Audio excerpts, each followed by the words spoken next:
Good afternoon, everyone. My name is Erik Owens. I'm from Boston College, and it's a special pleasure to have you all here, and especially to have our panelists here for our discussion on U.S. government engagement with religious communities. This panel is sponsored jointly by the Committee on the Public Understanding of Religion, and also from the Religion and Politics section. So I encourage you to check out the other activities that both of these groups will be doing. As you can tell by the cameras here, the event is also being recorded, so for your colleagues who aren't present, or if you'd like to watch it over and over again to get the wisdom, let the wisdom fully sink in, please go to the AAR website pretty shortly after the meeting, and those will be up there. I'd ask you to turn off the ringers on your cell phones before we get started, but you don't have to put them in your bag because we encourage you to tweet at the hashtag SBLAAR14. And this will give us real-time feedback so Shaun and Melissa can titrate their remarks appropriately. So keep tweeting. Our first two speakers, Melissa Rogers and Shaun Casey, are uniquely qualified to begin our conversation because they're both academic experts, but they're also now helping to shape policy from the highest echelons of the American government. Each of our other four panelists brings deep experience as a practitioner in the public sphere, in addition to his or her impressive academic work. And those panelists are Michael Kessler, Najeeba Saeed, Suhag Shukla, and David Kyuman Kim. I'll introduce each of them when their time to speak has arrived.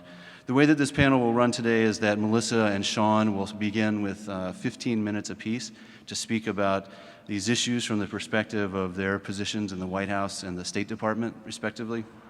Then each of our panelists will have around 10 minutes, 10 to 12 minutes for their remarks, after which I'll moderate a discussion among the panelists and give Melissa and Shaun a chance to respond, to be fair. And then we'll open up the floor for an extended period of conversation with you. And we have microphones in each of the aisles for your questions to be brought forward. Our first speaker is Melissa Rogers. Melissa serves as Special Assistant to the President and Executive Director of the White House Office of Faith-Based and Neighborhood Partnerships, which is the successor office to the Office of Faith-Based Initiatives established by President George W. Bush in 2001. She had previously been appointed by President Barack Obama to chair the inaugural Advisory Council on Faith-Based and Neighborhood Partnerships, and had served on the State Department's Religion and Foreign Policy Working Group.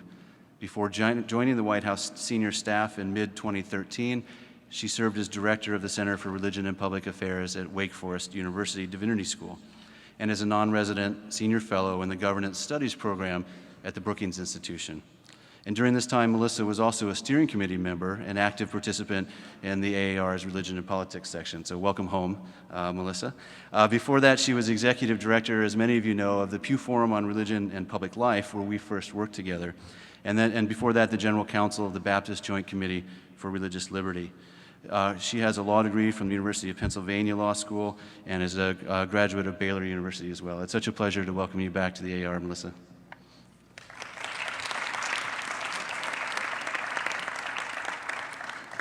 Good afternoon. Thank you, Erik, for that really kind introduction. And Erik, as you know, has been such a leader on these issues through the year in his own quiet, uber-competent way. And I just want to thank him for all the service that he's done, not only to AAR, but to the general community in the United States that conducts forums and discussion of religion's role in public life. I think he's done a real service to us all by creating really great discussions. I also want to thank all my co-panelists up here. It's great to be with you all. I would have set up a dinner like this if I had had the forethought to do it, but it's nice to be able to have it prearranged for you. Likewise, seeing friends here is just marvelous, especially in San Diego. What a wonderful place. I want to stay here forever. And it's just really great to be able to be here with you and to be able to have a little time to see friends I've worked with over the years and to be able to have this conversation. And of course, that's going to be a great part of this panel a little bit later. Well, let me also tell you that it's my honor and pleasure to bring you greetings from our President, Barack Obama, and to bring them to the American Academy of Religion more generally. I'd like to begin by touching on some of the reasons that the United States government must engage with religion and religious communities. Then I'd like to suggest that if our engagement respects First Amendment guarantees, then there is much more for us all to gain than to lose from that engagement. First and most obviously, our First Amendment requires the government to ensure that it makes no law respecting an establishment of religion or prohibiting the free exercise thereof. I know those words are so familiar to you. Thus, our government must avoid establishments, and it must not block the free exercise of faith. Speaking about the free exercise of faith earlier this year, President Obama put it this way. He said, "We believe in the inherent dignity of every human being, dignity that no earthly power can take away.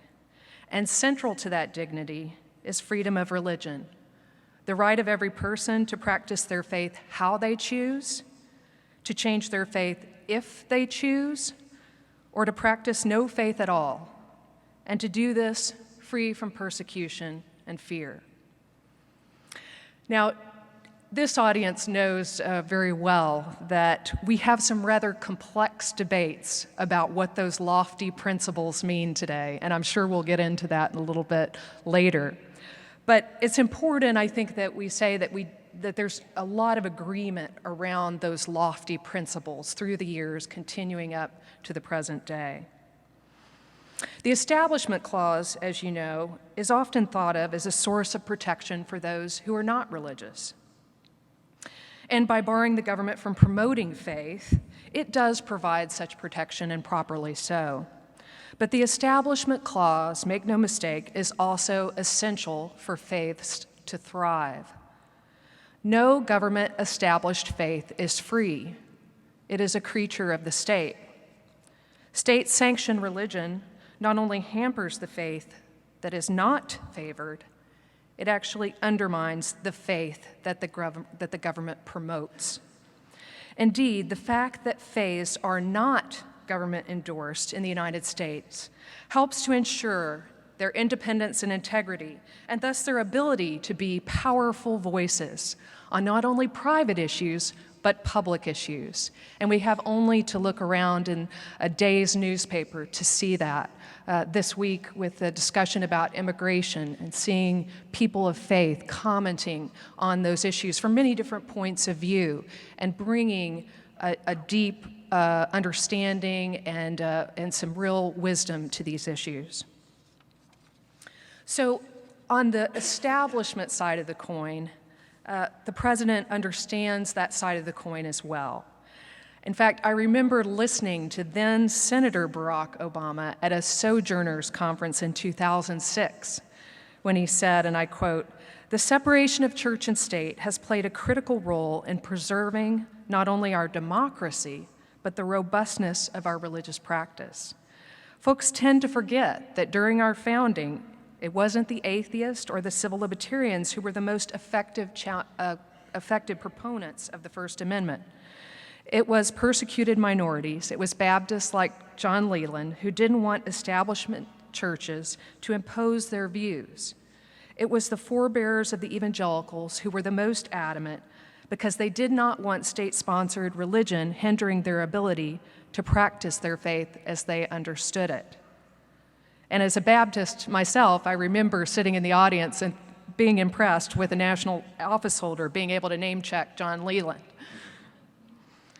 Well, put together, the First Amendment's establishment and free exercise clauses ensure that people of all faiths and none are equal as citizens before our government, and that religion is an independent and authentic force in American society.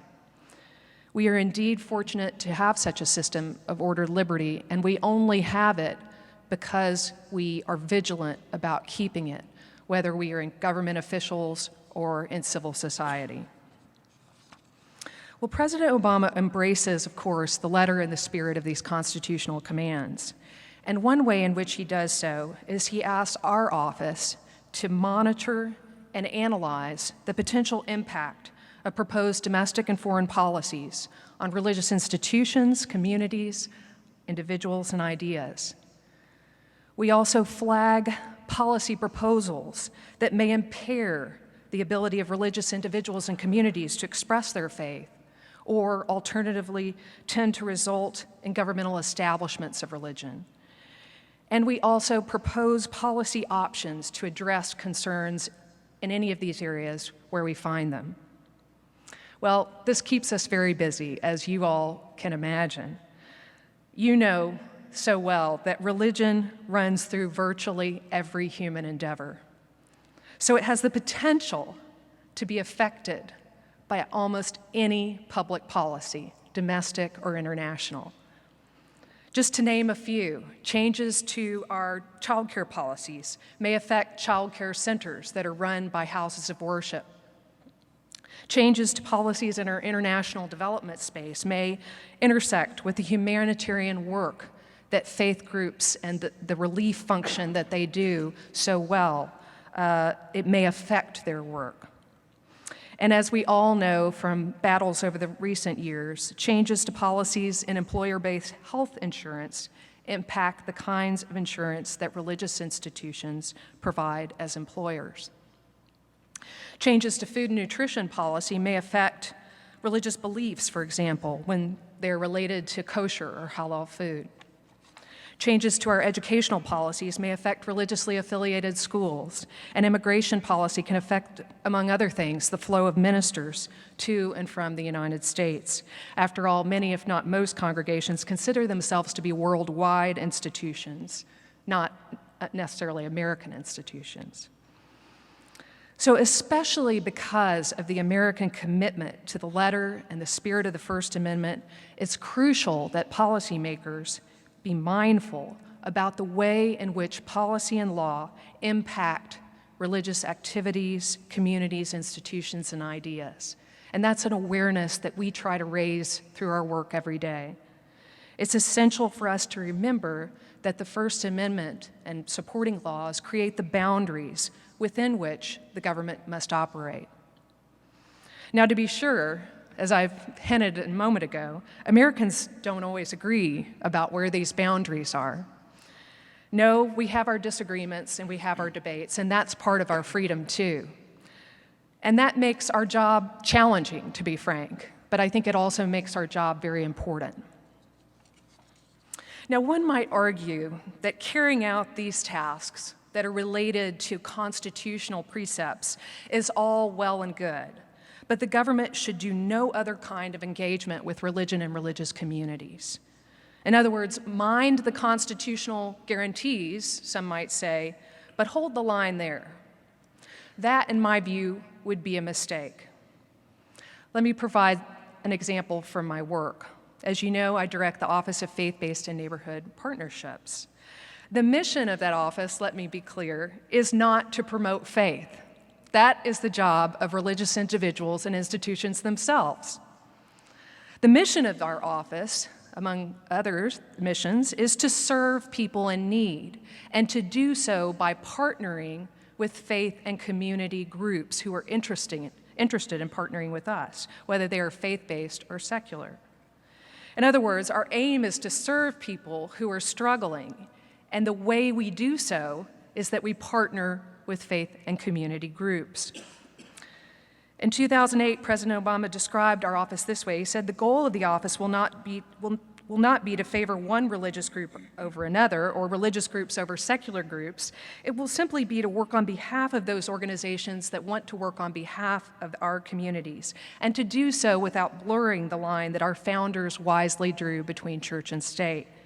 This work is important," he said, "because whether it's a secular group advising families facing foreclosure or faith-based groups providing job training to those who need work, few are closer to what's happening on our streets and our neighborhoods than these organizations."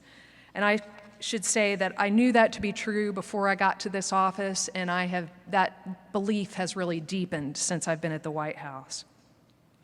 Now, Erik mentioned that the office got started some time ago, and when it was first opened, the focus tended to be on government funds and how more religious groups or more types of faith-based groups could compete for those funds. And sometimes success was measured by whether faith groups were getting more government money. Under President Obama's direction, the office operates differently. Religious groups, like secular groups, are welcome to compete for government grants, of course, as they have long been able to do. That wasn't something that happened with the opening of the Office of Faith-Based and Community Initiatives, but rather had been true for many decades, although there were some changes made into the rules regarding government funding that perhaps we might want to discuss a little bit later during the Bush years. So under President Obama's leadership, our office continues to educate faith-based and secular groups that want to form financial partnerships with government about how they may do so, how they may apply for a government grant to provide disaster relief, for example.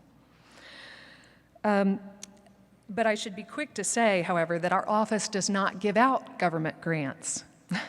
Indeed, we play no role in that process, and properly so. But we do inform people about how to apply for government funds if they're interested in doing so. Our focus, however, has been on forming, in the recent years, has been on forming non-financial partnerships with faith-based and community groups, ones in which no money passes hands from the government to the NGO. After all, many organizations, including many religious organizations, don't want to get money from the government, but they do want to find ways to work with the government to help people in their communities. Now, some ask, well, why should the government partner with faith-based and community groups? Is it just a nice form of outreach that the government does? And my answer to that is an emphatic no. It's actually a crucial way to help people who are struggling. Let me illustrate it this way. The government has an array of benefits and services that are critical to many Americans. And these services include, affordable health care, veterans benefits, job training programs, flu shots, applications for aid for students who are thinking about going to college. So all these benefits and services are provided by the government with the aim of helping people have a fair shot at life.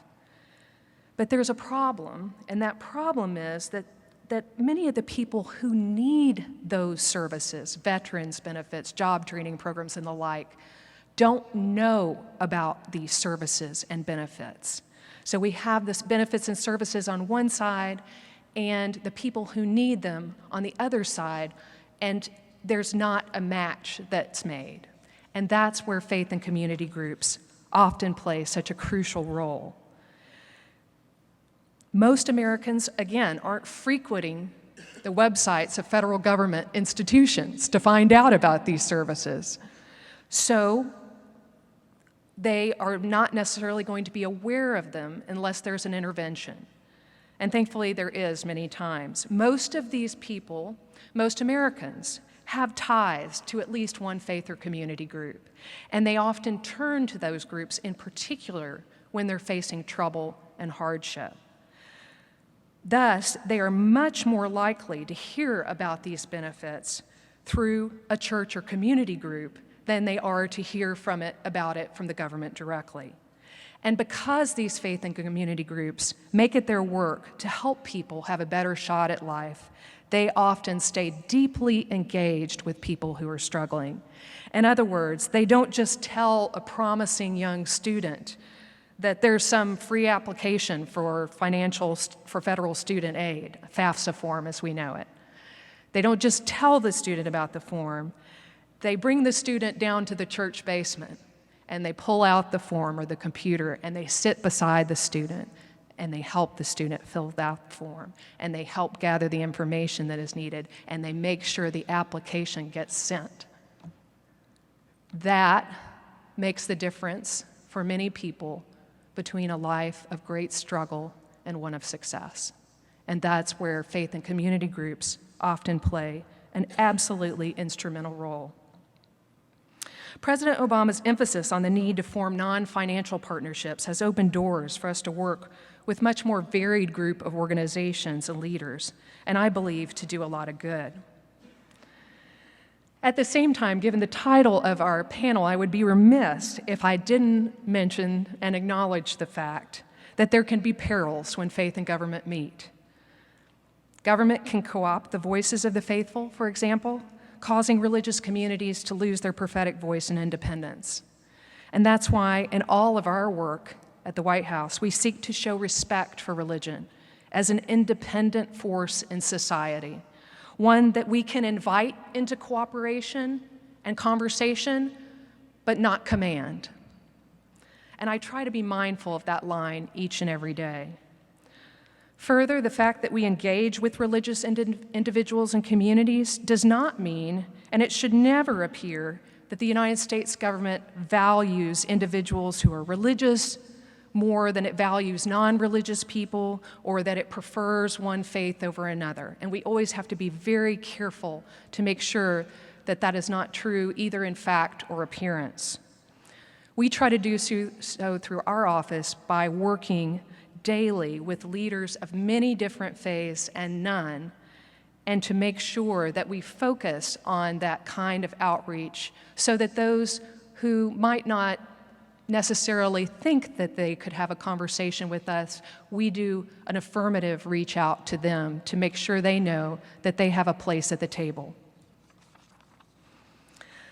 So these are some of the perils where government and religion meet, and I know that we may get into deeper conversation of those later, but I'd like to close my affirmative remarks here with a story about the promise of the engagement of government with religious groups. And it comes from some of the work we've been doing over the past few weeks. I have witnessed in the past few weeks the power of religious and other communities to address the terrible Ebola virus, both in West Africa and in the United States. And I have witnessed their power to call Americans to respond compassionately and generously to those who suffer from this dread disease, and to respond compassionately and generously to those who treat people with this terrible disease. I have also witnessed the power of government and religious and other NGO leaders to come together on these issues. In recent meetings, including one last week, White House and administration officials were able to meet with leaders of various NGOs, religiously affiliated and non-religiously affiliated, and share information about this virus that only the United States government has. At the same time, the NGO leaders were able to share information with us that only they have. And what is emerging in these conversations are networks that are much stronger than the networks that each side would have built separately. And I hope that ultimately this will mean that we will be able to heal more people and heal them more quickly. It's a privilege to work in that space. So while there are indeed toils and snares when faith and government meet, and I'm happy to discuss those, as I said earlier, my experience in the White House has deepened and reaffirmed my conviction that the engagement of government and religious communities often does immeasurable good. Thank you.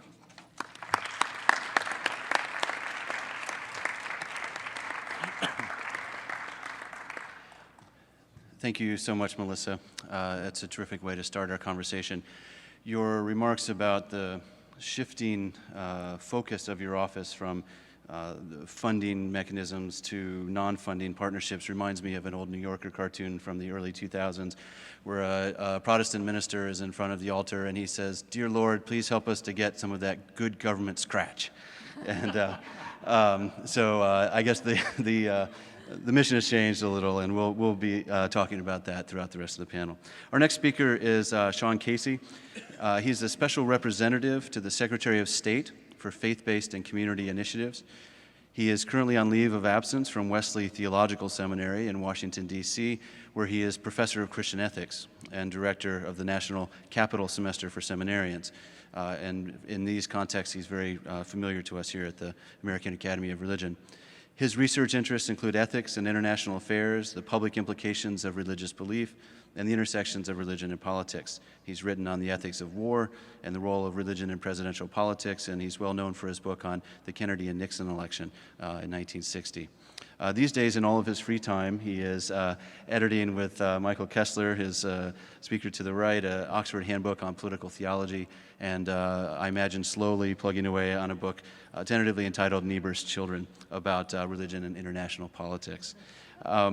Before moving to the State Department, Shaun was the chair of the American Academy of Religion's Public Understanding of Religion Committee, and he served as senior advisor for religious affairs to the 2008 Obama campaign and was national evangelical coordinator in the 2012 campaign, right? He is a graduate of Abilene Christian University and earned his MDiv and THD from Harvard Divinity School, plus a master's in public administration from Harvard's Kennedy School of Government. Please join me in welcoming Shaun Casey.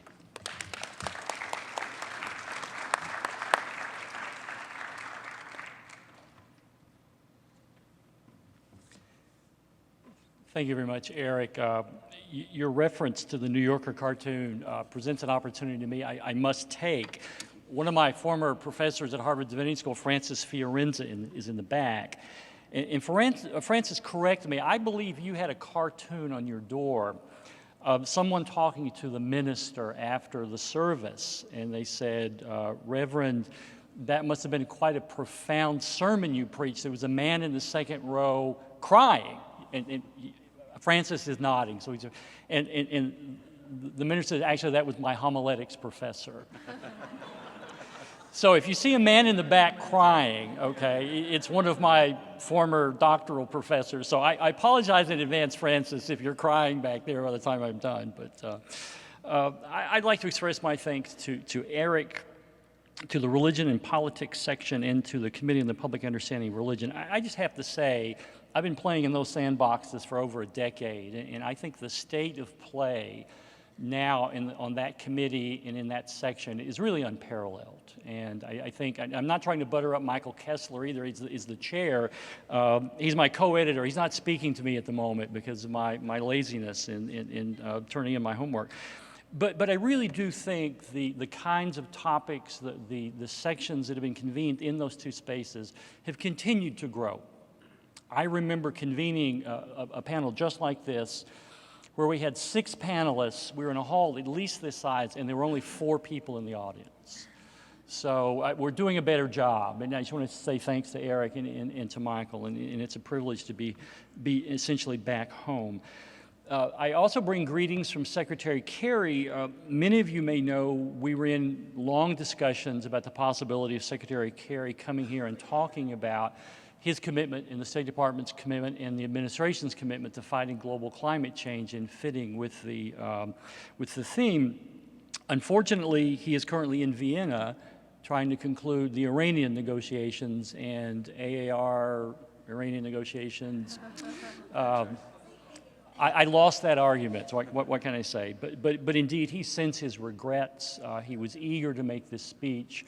And he was really, frankly, quite intrigued that the American Academy was taking the time under Lori's leadership to really look at what may indeed be, if not the most pressing social justice issue facing the planet, one of the top ones. And he's deeply committed in his work and in our space to finding ways to bring diplomatic solutions. And I'm going to talk a little bit about that in just a moment. What I'd like to do is really 3 things. I want to talk about our mission in the State Department's faith-based office. Secondly, I want to talk about the structure. I get a lot of questions, particularly from scholars, about, well, how do you structure the work given the size and the complexity of the issues with respect to religion and United States foreign policy? Then, thirdly, I want to give you a sample list of issues that we are engaging on. It's not going to be an exhaustive list, but it will give you a sense of what we are trying to do on the policy side in order to advance U.S. foreign policy across a number of important issues. And then I just want to have a few closing remarks, and then we'll move on. The mission of our office is essentially threefold. The first mission is to advise the Secretary when religious issues cut across its portfolio.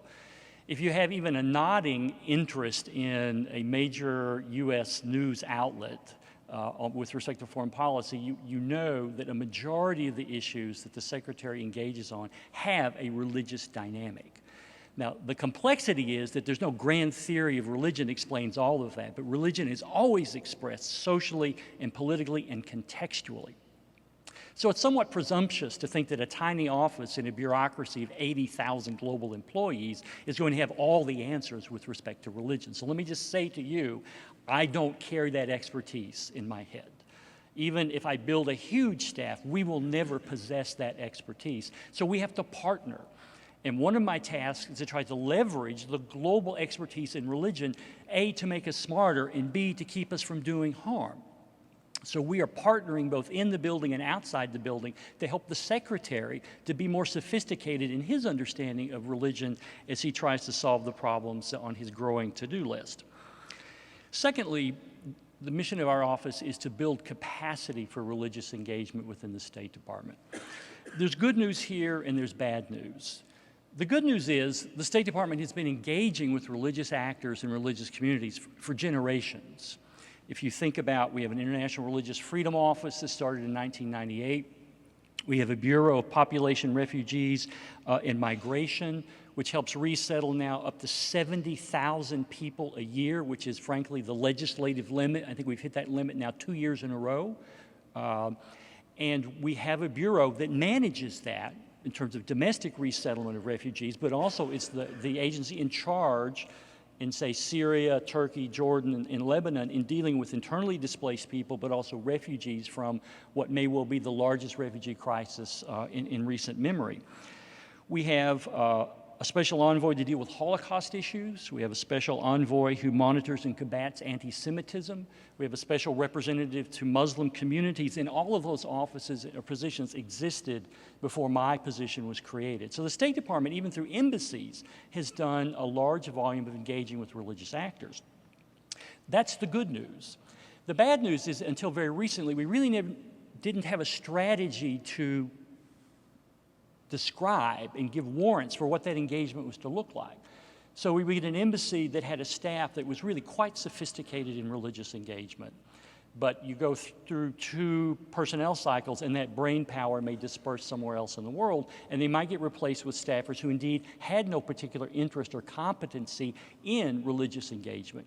So part of our job is to think about systematically, how do we give permission to the 80,000 plus employees in the State Department to routinely ask questions about what are the social and political implications of religious belief in the corner of the world or in the issue area in which they work. So that's actually a large task. I've gone from a context of teaching seminars of 15 people to actually having 80,000 clients now, trying to get them to have a more nuanced and sophisticated understanding of religion. But we believe that we, in fact, can help push the DNA of the State Department in a more sophisticated way through the Foreign Service Institute and the various pedagogical tools the State Department already has. Yet again, there's an opportunity where we might be able to engage the wider academic guild to make our training more sophisticated and more effective. And then the third mission is simply to serve as the point of contact for external faith groups, faith-based NGOs, or community-based NGOs that want to find ways to partner with us. The main State Department building in Washington, D.C. is a large building. 5,000 people work there. It is complicated. I still get lost on a regular basis, even though I've been there for over a year. And it can be extraordinarily intimidating for faith-based NGOs to come to our building and say, who do we partner with in this building? We now are the point of contact where a group can come to us and say, we work on this issue. Can you direct us to the people in this building for whom it is their mandate to work on those issues? So we do a lot of connecting between external groups and internal offices and bureaus. To give you an example, in my first 3 months of work, I kept a running tally of the number of groups that came in to see me. I stopped counting when the 400th group came through at the end of the 3rd month. I now say a large number. Because I'm running out of fingers and toes, the number is so large. The groups now are circling back after having met us, saying we're working with this bureau or this office, but we now have a policy recommendation we want you to give the secretary or to give to the Undersecretary for Public Diplomacy. So we've developed a robust network of groups that want to come in and see us, and we've had to practice radical inclusivity. We are open. As far as I know, we've not turned anyone down. Now, my inbox is growing at such an alarming rate. Sometimes I'm hard to catch and I'm hard to connect with. But we have made a commitment to meeting and talking to anybody who wants to come in and partner with us. So that's the threefold mission. If you look at that, advising the Secretary, building capacity, and serving as the point of contact, that indeed is a huge mission on the face of it. So let me talk a moment about the emerging structure. We will be up to a staff of 15 by the beginning of 2015, and we're on our way to a staff of 20 to 25 when we're fully staffed. So by State Department standards, that's a healthy-sized office. So we're actually going to have resources.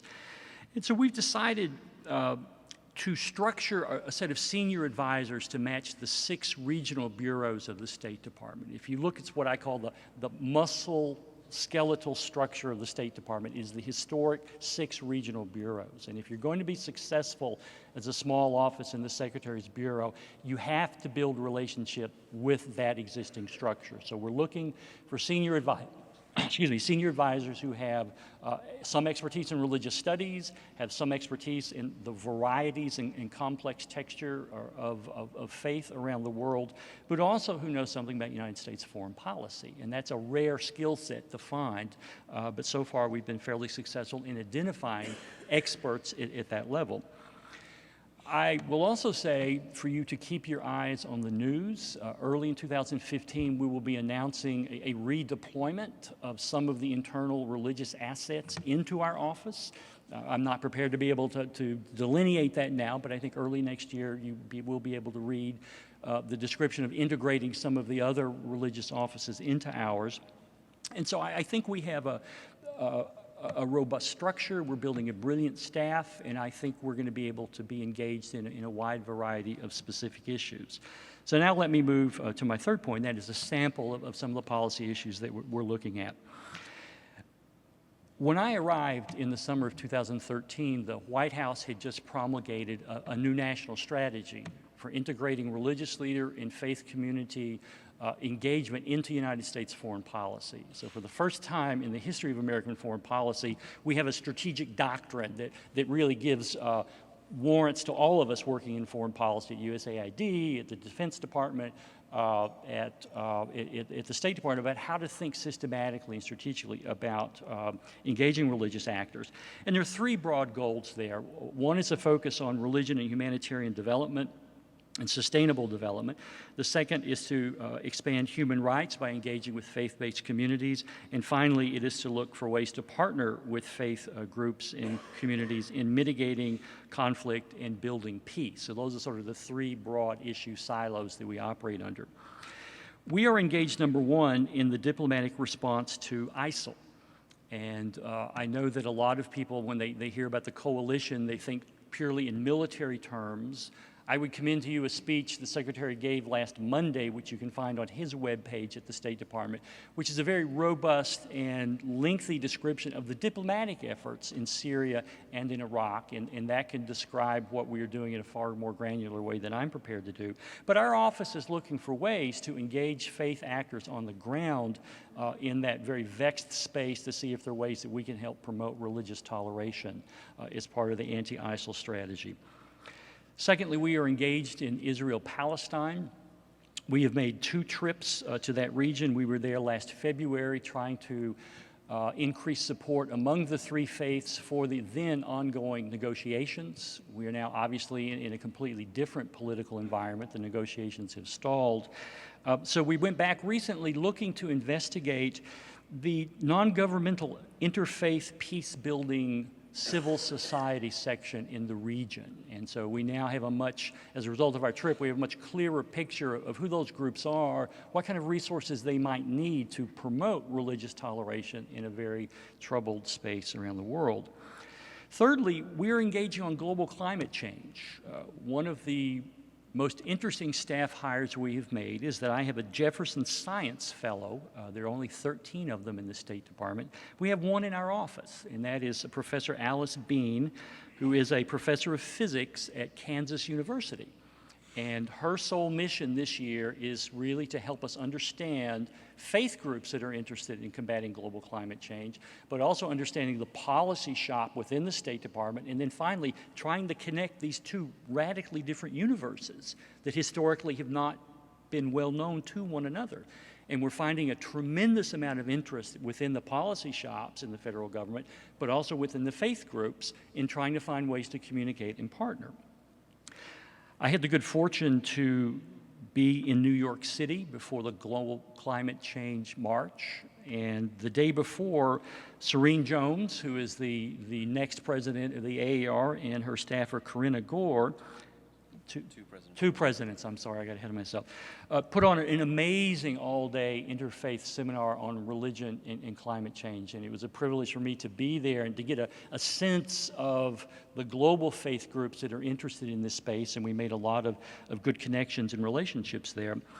And the reason this is important is not simply because the issue is compelling, because indeed the issue is compelling, but as some of you may know, there is a United Nations Convention process in place now. And if they stick to their schedule in Paris in December of 2015, they will promulgate a global climate change convention. And then member countries that sign on to that will then have to go back to their respective countries and enter into a ratification process. And if that happens in the United States, that's going to require the United States Senate to vote at least 67 votes in favor in order for that to become, for America to adhere to that treaty. Now, we cannot lobby. I am prevented from telling people, please call your senator and vote for that piece of legislation. That is something I am prevented from doing. But what we can do, and which we are doing, is we are meeting with faith groups and trying to explain to them the UN process, the United States government's policies as we participate in that, and to educate them that if there is a convention, this is what's going to happen for that convention to be endorsed or ratified by the United States. We want to start now in what will undoubtedly be at least another year before the UN process produces something. And if it does, we want to have the faith groups of the globe that are interested in this fully aware, fully educated about the content and what they may have to do if they want to indeed support this. Fourthly, well, I should also say the president himself has done a lot of dramatic work in very recent times. We have the announcement that President Obama is pledging $3 billion from America to the Green Climate Fund. Faith groups are very interested in what that looks like. He also announced the new China policy, the bilateral agreement with China. And so he has indeed been quite active in this space himself. Fourthly, we're engaging in a series of what we're calling religious engagement country studies, where we research what we've done in a specific country with respect to religious engagement. We go and do a country survey and see what other kind of work can be done, and then we build a work plan with that embassy to close that gap. This is another way that we socialize the call to do more sophisticated religious engagement.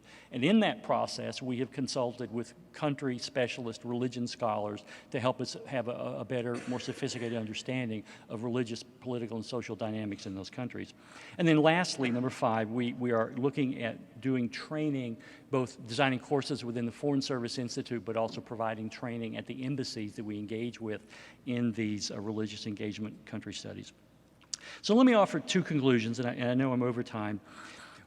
One of the great gaps that I'm personally committed to addressing is bringing better scholarly input into the foreign policy work of this Department of State. Given the complexity of religion as it is expressed in terms of lived religion all across the globe, we need to reach out to the smartest scholars, as I said, to make us more effective and to help us not make mistakes.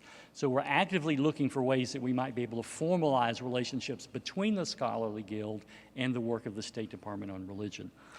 And finally, I often get asked, what is my greatest accomplishment? And I usually try to deflect, so let me preempt it before it comes up in the Q&A.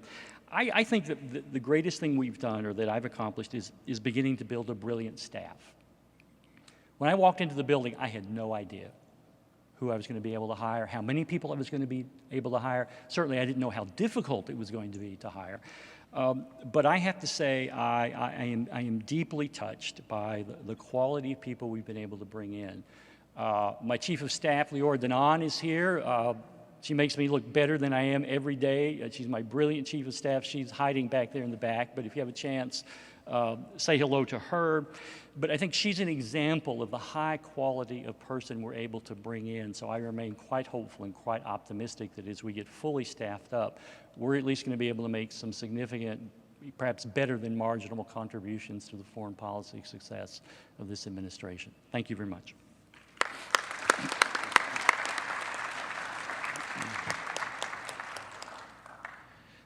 Thanks very much, Shaun.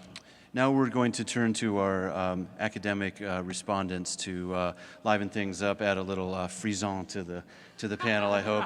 And the chief frisson officer will be Michael Kessler, who is managing director of the Berkeley Center for Religion, Peace, and World Affairs at Georgetown University, where he's also a visiting assistant professor of government and an adjunct professor of law at the Georgetown University Law Center. As the managing director of one of the country's premier centers on religion and public life, he's deeply engaged in the practical as well as theoretical questions that we're discussing today. His current research centers upon modern legal and political notions of fundamental rights, particularly about individual moral liberties and religious freedom. And more broadly, his work draws upon ethics, political theory, and the nexus of law, politics, and religion.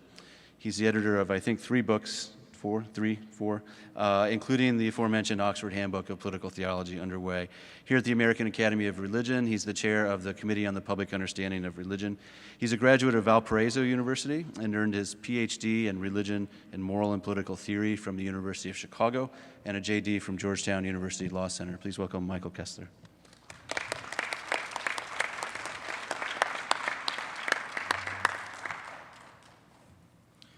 Well, thank you all for being here. First, I'd like to reiterate the thanks that has already been bestowed upon Erik for your leadership. The wonderful thing about this panel is that as promises and perils, we could heap a lot of concern about all kinds of potential perils, as some in the Academy have done about the creation of these offices, under the leadership of Melissa and Shaun now at State. I think the facts on the ground demonstrate that there's hope for continuing promises, and we're always watchful of the potential perils. But from my vantage point, a number of the potential perils are ones that have not come to fruition. And I'd also like to thank the other panelists for the conversation we're about to have. So what I'd like to do in the 11 and a half minutes remaining, and I'm sure he will be flashing soon that I'm over time, is to debunk one of those perils. And it's one that has gained a lot of traction, although I think people have kind of decided that it's no longer a peril. And and it's the question about the constitutionality of this sort of contact or this engagement with religious groups. And I want to do that by telling a story about the law. So I'm going to try to distill a lot of what's going on into just a basic story. But I think to note, a lot of the anxiety about the offices, and a lot of what I'm going to talk about is the establishment of the State Department Office of Religious Engagement, which is now titled not Office of Religious Engagement, but Faith-Based Community Initiatives. It went through a couple of changes, so and the anxiety of the establishment of that office, I think, arose out of the experiences of the 2000s when there was, as Melissa was referring to, an understanding that there was a kind of privileging of certain religions over others in the grant-making process, and that this could now be multiplied on a massive scale at the international level. And so I think those are very legitimate concerns, and some of what Shaun and Melissa described, I think, demonstrate how that has not come to fruition. And also, as they've described, the kind of realignment of the offices as advisors, as points of contact, as network builders has been demonstrated to be a powerful mechanism, not simply of governmental collaboration with religions, but also as multiplying the power of religious communities to advocate, achieve their civil and social and political goals, and to interact with the government in important policy matters.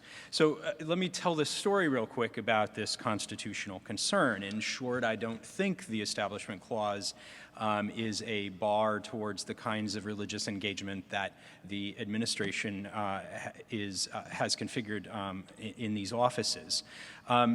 So first, the question is, well, what does the Establishment Clause mean on this? And that is a complicated story.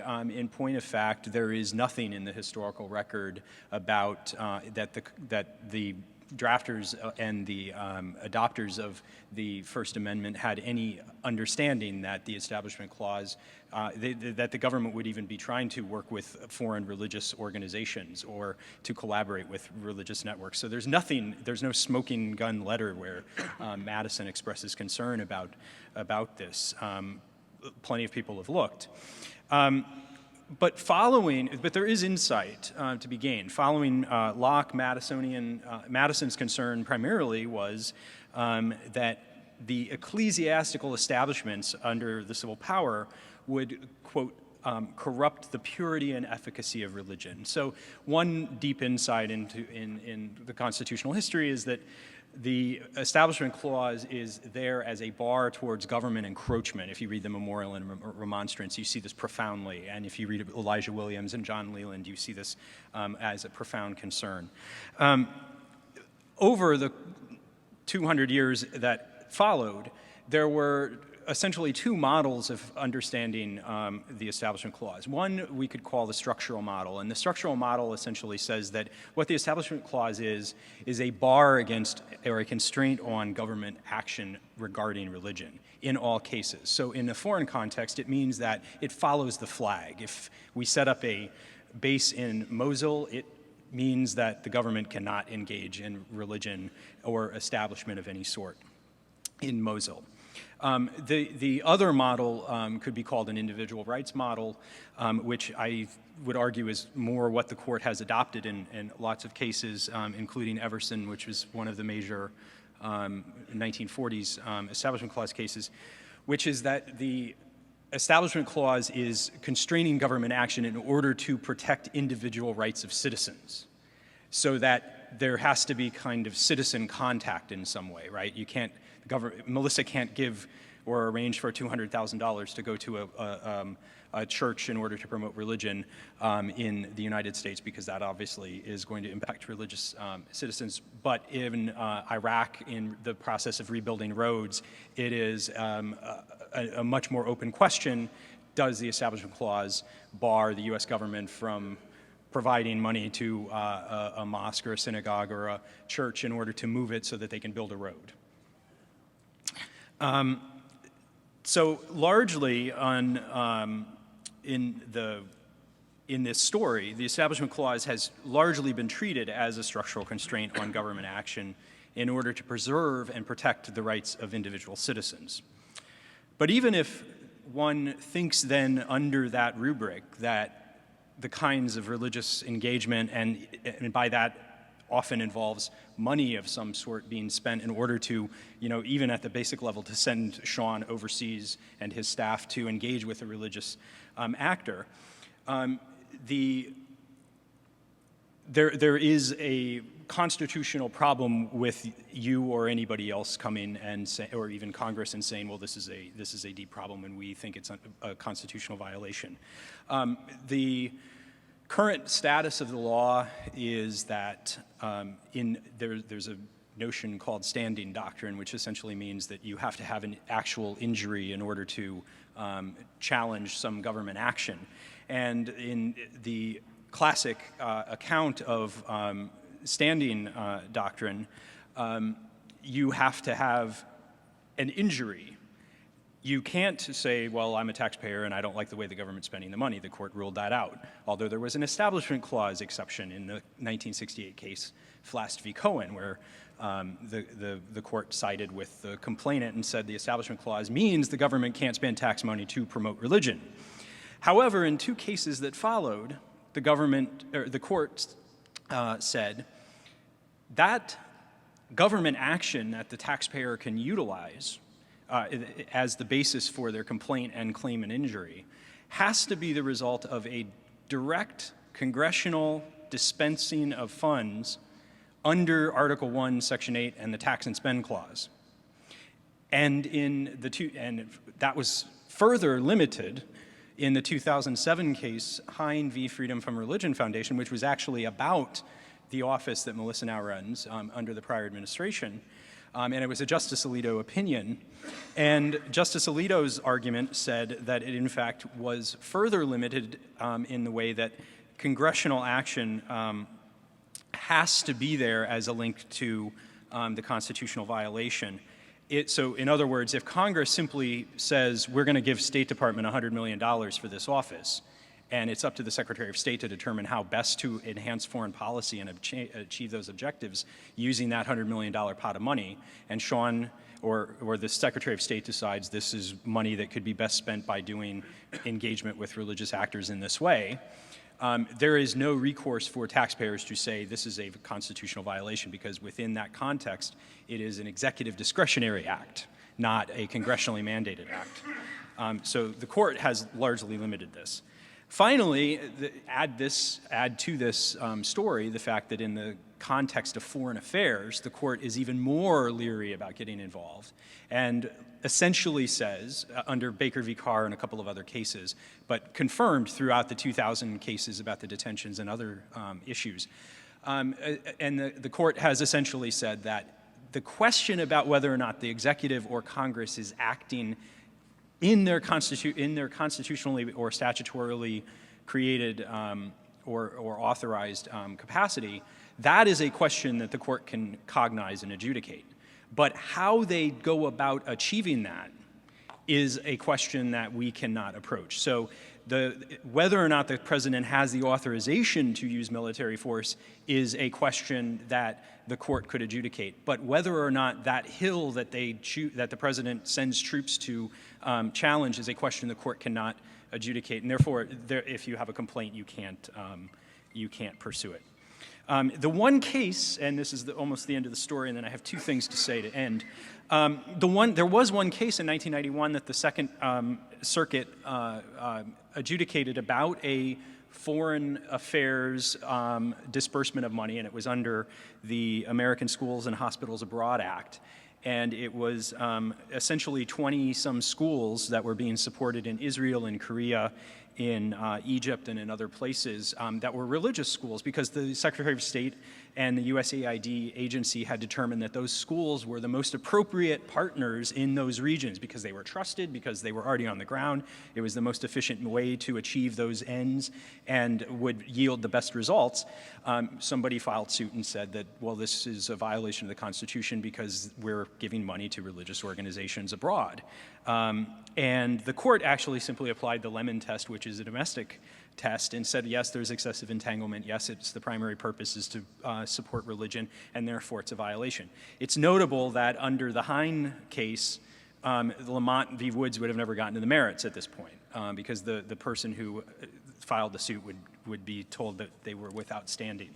And so the court would say, we can't even get to the merits because nobody can bring this claim to us professing an injury. So where does this leave us? Two things. One is, if you're really deeply uncomfortable with this yet, I think you have one option, or a couple of options, but one option is to take the Sandy Levinson approach that he took with the Second Amendment and say, write an article that says, the embarrassing Second Amendment. Like, it's fine, this is not what we should have, but it is what we have. And so they can do this until this is amended. The other alternative is political remedies, right? If we don't like the way the Obama administration is conducting this particular work and we become uncomfortable with it, there are political solutions to that. If we don't like the way the Bush administration was running things, that could become a very... the problem with that solution is that it requires openness and transparency and a heck of a lot of information about facts on the ground that most people are unable to access, or that the media often ignores the wonderful work that gets done by religious government partnerships. But I just want to end by suggesting that a lot of the concerns that provoked these sorts of challenges are actually, I think, a little overblown at this point. For anybody who's paying attention to the facts on the ground, anybody who's remotely involved in the religious organization. Sojourners is represented by its CEO here, and others. The kinds of work that's being done is in fact not in danger of instrumentalizing those religious groups. It's not in danger of marginalizing them. In fact, quite the reverse. The religious groups are beating down their door. The religious groups are saying, this is what we need done. How can you help us achieve it?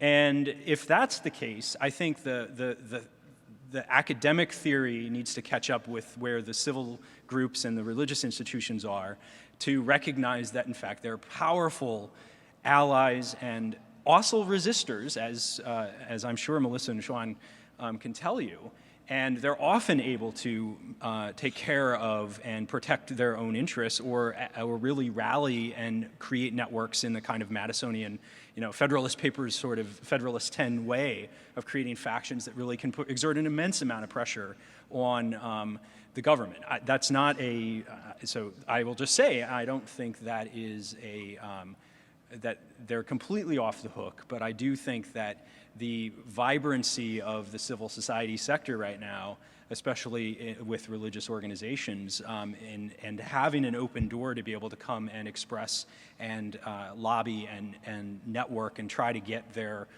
voice heard is a wonderful advance over the last 15, 20 years of the development of these offices. So with that, I'll turn it over.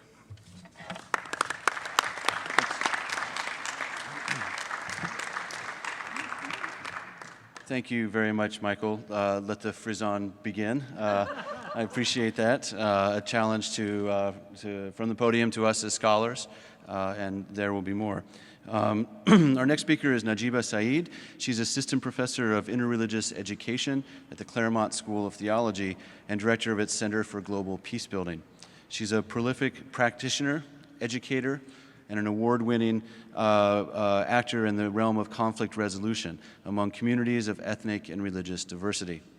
Her involvements range widely, including conducting gang interventions, implementing diversity training in universities and public agencies, conflict resolution in public schools, interreligious dialogue among the Abrahamic traditions, and environmental conflict resolution.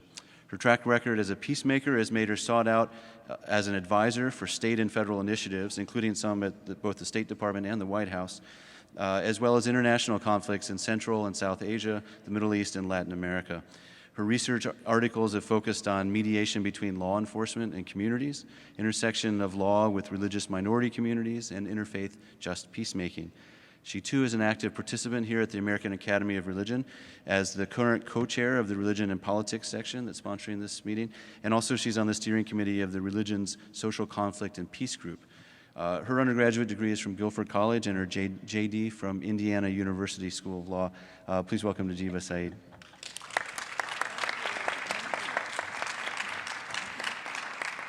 So I'm delighted that everyone is here and that we're engaging in this discussion. It's nice for me not to have to go to the cold climates. One time I missed one of Secretary Kerry's luncheons because there was a snowstorm or something happened. I couldn't remember what happened. Delighted to be here. So I'm going to go quickly into my remarks. So while we may have concerns about the Establishment Clause regarding religious engagement by government institutions, I'm less concerned about establishment and more concerned about construction, or the process of engaging government in religion and the construction or the constructing of religion and the discourse that comes out of the government engagement in the religious space. So I'm going to share a few perils and end with promise, because one thing any mediator can tell you is you want to leave people with a hopeful message. So one of the reasons, and Shaun and Melissa have heard some of these concerns that I have, is this construction of religion. When religion becomes the organizing principle of convening a group of people, then we have to look at some of the phenomena that come out of that space. So for instance, when we are engaging those in a minoritized tradition, especially perhaps not just minoritized, but a heavy active discrimination, whether it's a legal form of discrimination or a public relations form as embodied in the media or other emanations of communication, then we have to think about the idea of, do we create a dichotomy, as Mamdani says, of the good Muslim and the bad Muslim? Or bring to the table those that agree with government policies, and bring to the table those that do not have dissenting voices. Invite those into places of power that can further the goals that have already been articulated. Is it a process of rubber stamping existing policies, or is it truly a transformative engagement and negotiation in what is essentially never a neutral space, never a neutral negotiation? There is always an accumulation of power and a negotiation of power between the parties at the table. So that's one of my first questions about the construction of religion. Are we constructing, especially those in minoritized traditions and further minoritized by racial or ethnic or language exclusion, are we engaging them in such a way that does not create this dichotomy of those that are approvable, those that are on the approved list and those that are not? This I've discussed and presented and talked with many people in DC. The second peril is where religion is located. So we can say they're coming to us, they're emailing me. What about religious groups that are not yet at that place, the storefront religious groups, the communities that engage largely in a religious space that is not yet able to send someone who's dressed up in the right kind of suit with the right kind of language, with the right kind of, we may not get money anymore from these spaces, but there are privileges and powers associated with the socialization to do engaged government work. And there is an asymmetry of the number of organizations, and even further back, if we take a larger picture space, maybe there are communities that have no organization. So are we waiting for people to come to us? Are we constructing religious engagement in such a way that those that don't have access to that organizational capacity are maybe not at the table? Who's not at the table? And I think it's looking at numbers, but it's also looking at the representation and looking for religion in places where religion may not even be seen yet. The third thing that I wanted to add around the peril is both a peril as well as a promise. Interestingly enough, I have an article coming out on the peril and promise of interreligious education, so this is a good exercise for me. So I wanted to point out that Susskind and others talk about the most important power in any social conflict is the power of convening. So one of the tremendous assets that the government has, the US government has, is the power of convening. People show up.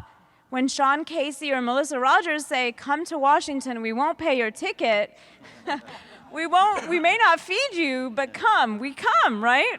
So the power of convening is really important. And so I think one of the things that has been remarkable in some of the work that I've seen is that the marginalized of the minoritized have been engaged. And I think that's very powerful. It's not just engaging those that, and I mean this from a theological perspective, those that might not be in the mainstream of the Muslim space or the mainstream of a Christian space or the mainstream of a particular space.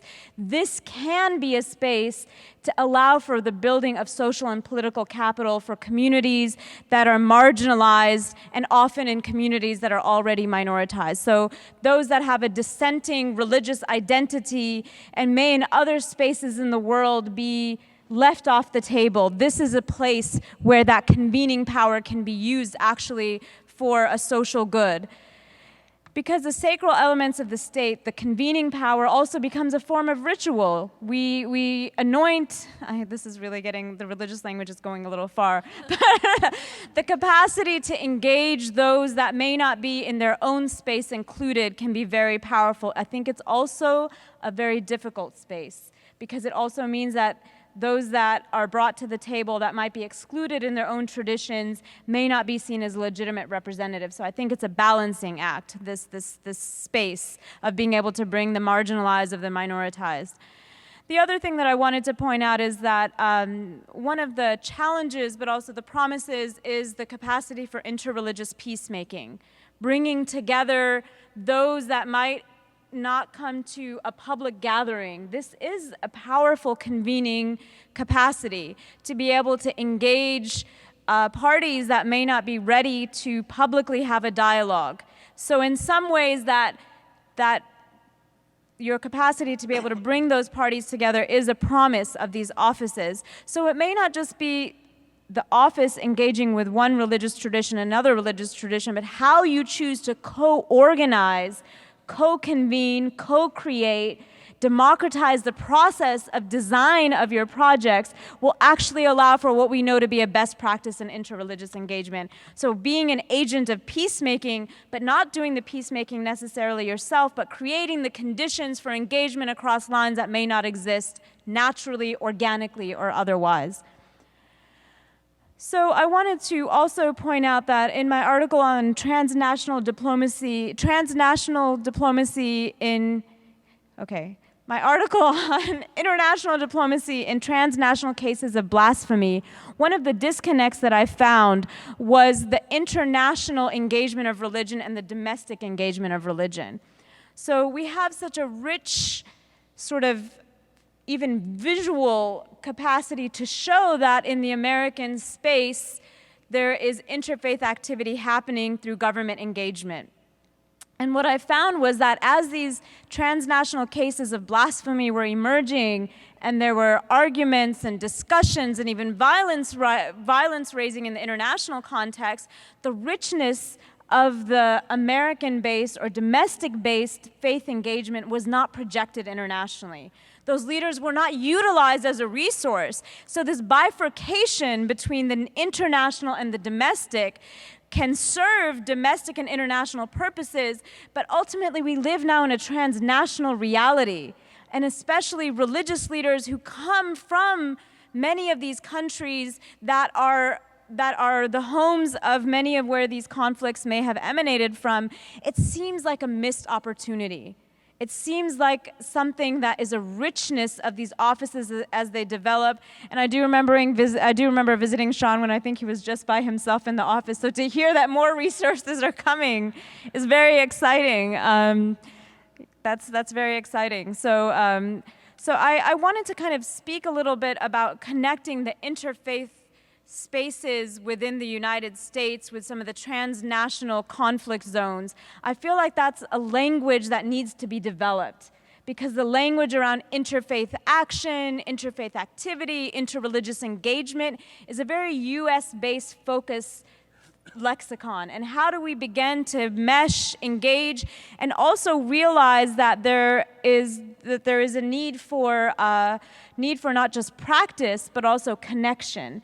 And so I would be excited to hear and that's why I'm delighted that we have both the State Department and the White House represented, because I think that's really the future of this work.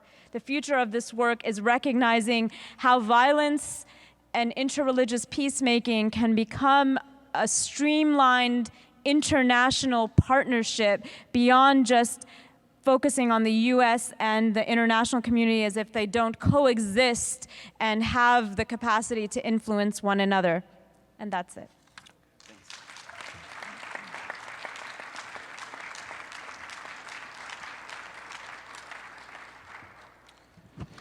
Thank you very much, Najeeba. I really appreciate your remarks. Our next speaker is Suhag Shukla. She's the Executive Director and Legal Counsel, as well as co-founder of the Hindu American Foundation. As a legal counsel, she has helped launch the foundation as a leading voice for religious freedom in this country. She's tasked with cultivating strategic intra-faith and interfaith relationships, the latter for which she seeks areas of shared interest to advance the HAF's objectives in the realms of church-state advocacy and issue-specific dialogue. She's been instrumental in the development of a broad range of educational materials and position papers, and is on the editorial team of HAF's groundbreaking human rights report. She is actively involved with the Chinmaya mission and serves on the board of the Bhutanese American Organization of Philadelphia as well. And previously, she's been on the boards of the Nirvana Center, a Bhutanese Community Resettlement Center, as well as the YWCA of Minneapolis. Nationally, she serves on the religious advisory committees for the Council on Foreign Relations, the Human Society of the United States, and the Department of Homeland Security. She holds a BA in religion as well as a JD from the University of Florida, and it's a pleasure to have you here today.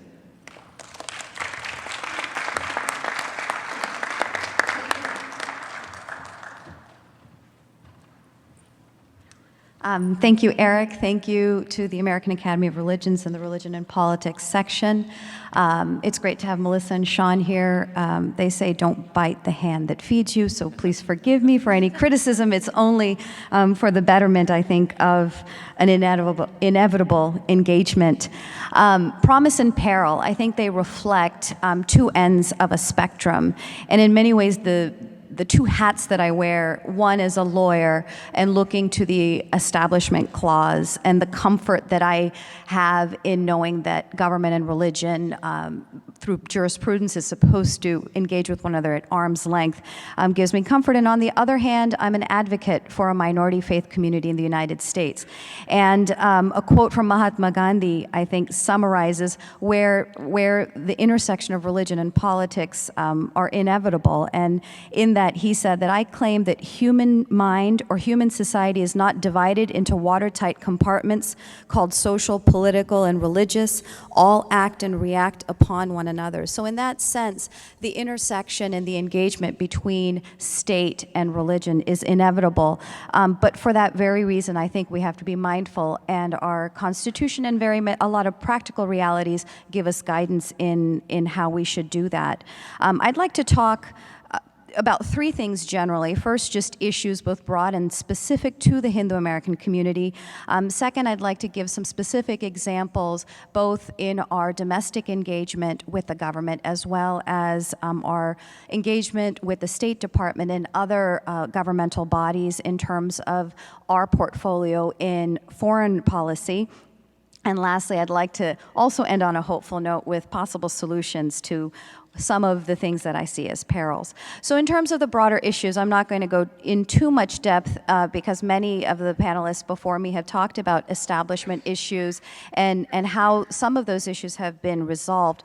But on a practical matter, when we're talking about U.S. aid funding, for instance, or even any grants that are given to faith-based organizations to meet the social service needs of our country and of our communities, I think there's still the practical matter of monitoring, and it's a matter of resources oftentimes, to make sure that those things that are absolutely prohibited, like proselytization, are not occurring, or generally applicable laws that exceptions aren't necessarily made. For example, being able to discriminate in employment, which is an issue that many people in the faith advocacy circles would like to see greater restrictions on that ability for faith community or faith organizations to be able to discriminate in hiring.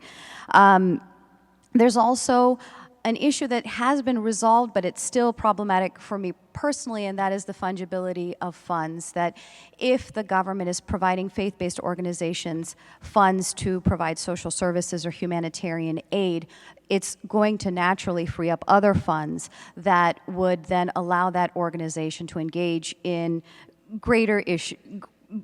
more of their programs that might be proselytizing or things that the government wouldn't directly engage in. There's also, from what we have seen oftentimes or observed, is a stagnancy. That if the government, it's kind of like a 1 foot in and 1 foot out approach, and what I mean by that is when we have the ambassador position open, or when there's 1-year terms for the Office of Faith, what's the new name? I'll just say OFBNP because that's how I usually let it roll off my tongue. But when you have 1-year terms, but the replacements are not named, it just shows a little bit of a stagnancy. There's a purpose for having these councils so that you get fresh ideas coming to these offices to help that engagement and outreach to a broad representation of different communities. So those are kind of some of the broader issues that I see in this engagement, both at the foreign policy level as well as the domestic policy. Now, 3 specific issues coming from a community that is a religious minority. The first one would be religious literacy, or in the case of Hinduism, religious illiteracy. And there's a survey out from, I think, 2011 from the Association of Religion Data Archives that says 95% of Americans have little to no knowledge of Hindu beliefs and practices. And I'll give a little bit of a story, and it always gives people a chuckle. About 11 years ago, when we actually, as a community, began our outreach and engagement to the government, so kind of a role reversal there, we went into a congressional office and we said, oh, we're the Hindu American Foundation. And he said, oh, Hindus, are you Sunni or Shia? Now that gives you an idea. We hope we haven't had anyone say that since, so I think we're doing our job right. But that's a problem. When you come from a religious minority where people don't necessarily know who you are or where you come from, that can lead to, I think, obstacles for the government in terms of their outreach efforts. There's also, when we do have councils or advisory boards, the danger of tokenism, that, okay, let's just pick someone because we need to fill this spot. Shoot, we don't have a Hindu on the council.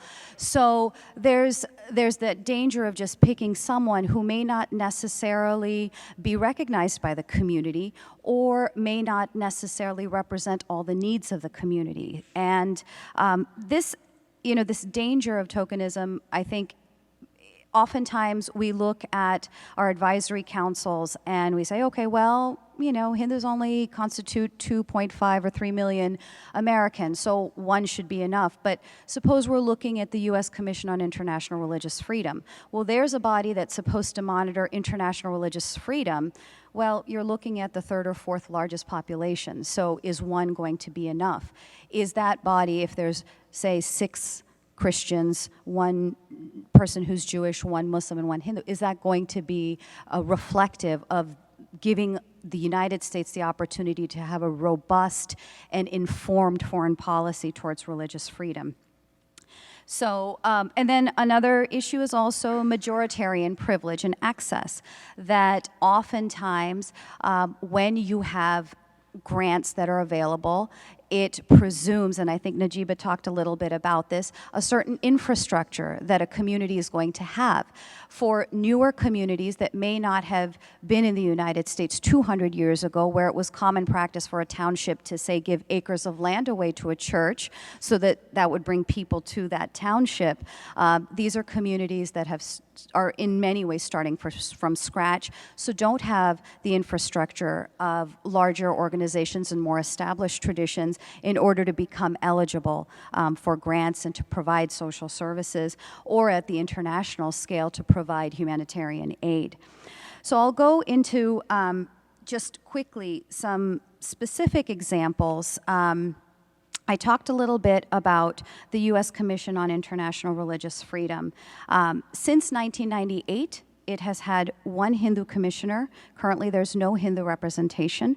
It's had, I believe, 2 Muslim commissioners, 3 to 4 Jewish, 1 Baha'i, never a Buddhist, to the best of my knowledge, and the remaining have been Christian. At any given time, I believe there's 9 commissioners. The vast majority are Christian. If you go back to the history of that particular commission, initially the catalyst or the impetus was to monitor persecution of Christians around the world. There was a little bit of a PC problem there, so it broadened out to international religious freedom. But I think you see directly within that particular commission the dangers of tokenism oftentimes, because you might have a Hindu representative who isn't plugged into the broader global issues that Hindus are facing around the world. You might have people who are hyper-focused on their particular community, and so you're not going to get a robust recommendation that should help us round out our foreign policy. And I think that oftentimes you see that the recommendations on international religious freedom from that particular commission don't comport with what we see coming out of the State Department. So who are we engaging? How are we engaging them? And if it's leading to different answers, we need to take a step back and see how we can improve that.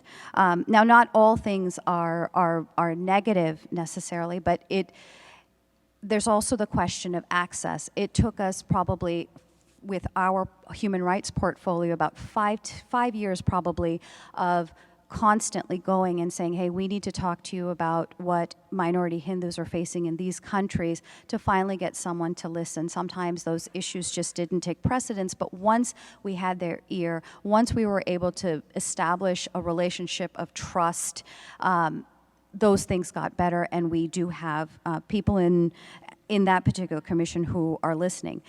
The State Department has really been tremendous, and Shaun, I have to thank you for your leadership there in terms of Foreign Service trainings and more practitioners being invited to train people who are going to then represent the United States so that they can better understand the nuances and differences in faith communities. And it's not just a one-way cooperation with the State Department, which I'm really appreciative of. Recently we were working with the Nepal desk and were asked, well, we know that there was you've brought to our attention the cleansing of 100,000 Nepali-speaking Bhutanis who are primarily Hindu. We're going to be sending someone to Nepal. Who should we meet with? So there's a symbiotic relationship that can be built there that can help a lot of people that are in need. I missed one point in some of the problems, and I'll end there. I don't know how I am on time. 1 minute, perfect. The conflation of Hinduism and India, I think, is probably one of the biggest struggles that I have seen in terms of faith engagement with the community. I went to a Diwali program a couple years ago at the White House, and the topic, it wasn't this administration, but the topic was the India-US nuclear deal. I mean, Diwali is about fireworks, but we weren't talking about that kind of fireworks. But there is definitely a conflation, and that, I think, then undermines some of the very real issues around the world that Hindus in Malaysia, Bangladesh, Pakistan, Sri Lanka are facing in terms of human rights atrocities that are being committed against them on a daily basis. This year, the State Department hosted its first Diwali, and we were having this conversation. So for the first time, you had representatives from embassies such as Trinidad, Tobago, Malaysia, Nepal, who were invited to the Diwali celebration.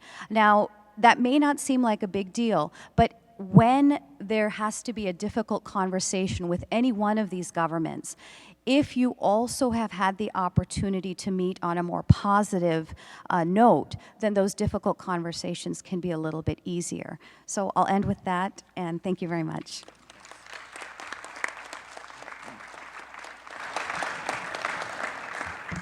Thank you so much, Suhag. Our final speaker on our opening foray here is David Kyuman Kim. He's an associate professor of religious studies and American studies at Connecticut College, where he served as the college's inaugural director of the Center for the Comparative Study of Race and Ethnicity. He is an editor-at-large of The Imminent Frame, known very well to many of you in this room. It's a blog on secularism, religion, and public life run by the Social Science Research Council. From 2009 to 2012, he was senior advisor at the SSRC, and he has also served on the AAR's board of directors. David's the author of the book Melancholic Freedom, Agency and the Spirit of Politics, and he's currently at work on a book project entitled The Public Life of Love, an examination of the status of love in politics, public life, religion, and the arts. He earned his BA in History and Theology from the University of Rochester, and his MDiv and THD are from Harvard Divinity School. David, it's a pleasure to have you here today.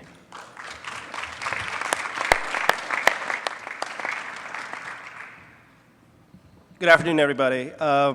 Thank you to Erik for the invitation, and to the Committee on the Public Understanding of Religion and the Religion and Politics group. I am delighted to be in conversation with Melissa and with Shaun. Shaun I've known for forever and then some, but also Michael and the others. I know the hour's late, so I thought I would just throw a few things out. I mean, in talking about Melissa's portfolio and Shaun's portfolio, I realized that there's this struggle of thinking about how these engagements happen domestically and internationally, right? And how to have this conversation, a common conversation, right? Because your dockets are so different, right? And your mandates are so different.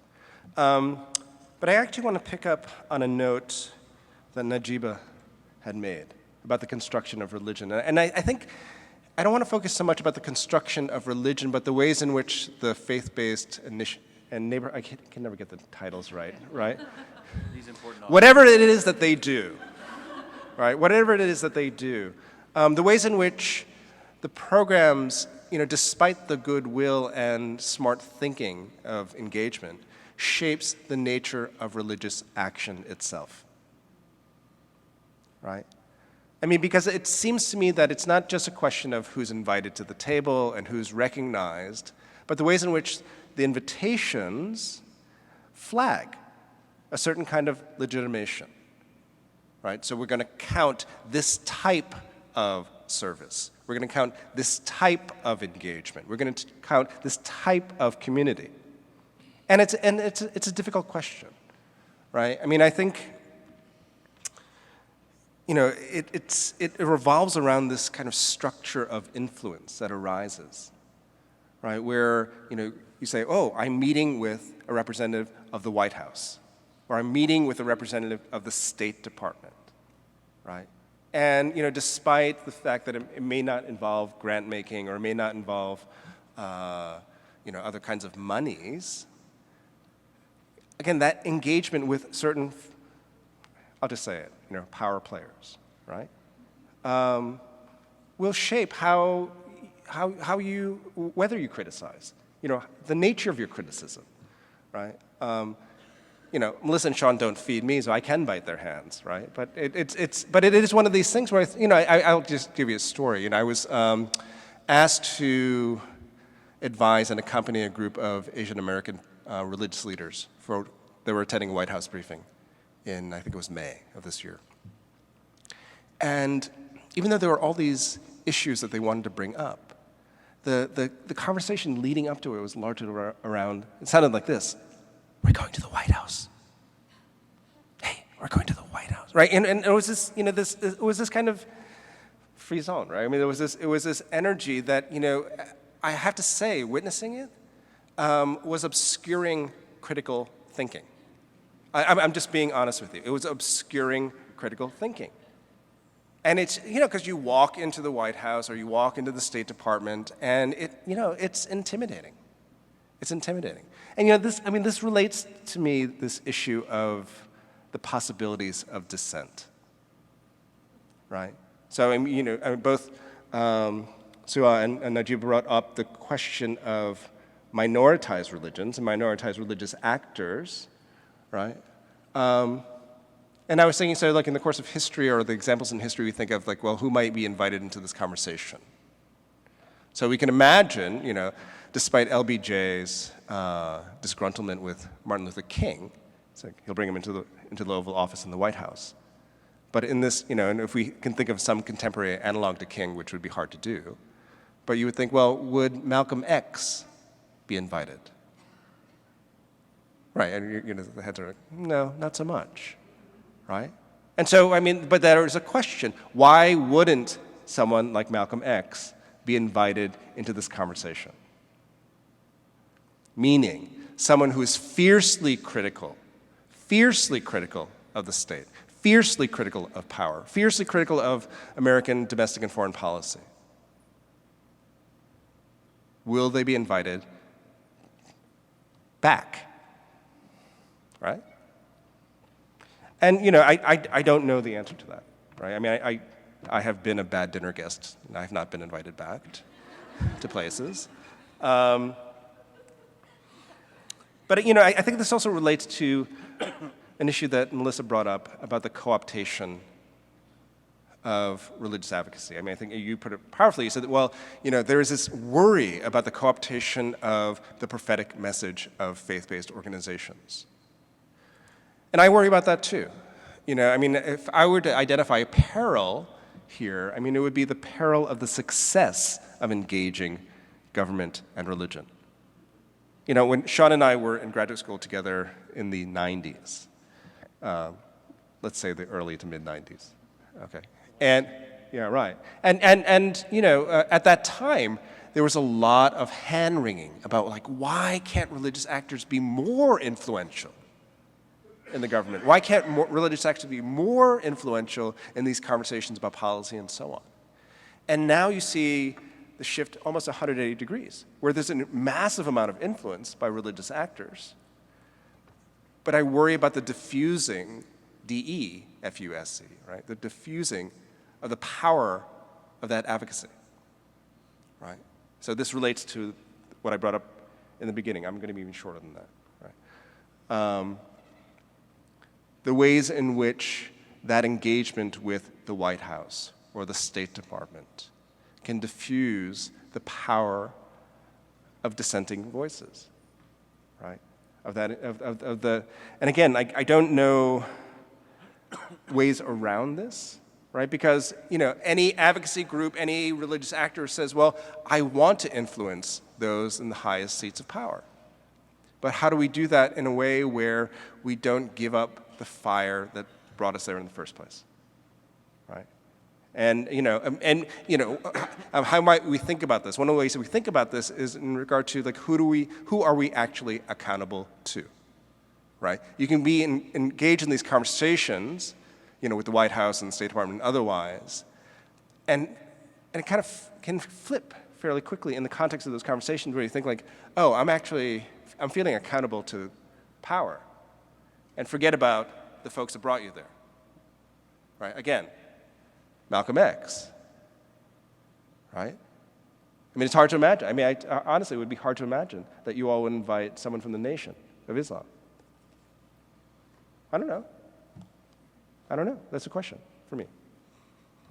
Well, I guess I think it's this sense in which, I was reading both of your respective websites, and it was very, it's hard to disagree with anything, right? No, and you were very effective. You were very effective in that sense. It was very amenable. I was not yeah, this is good. I'm going to have nothing to talk about on Saturday, right? It's very amenable, right?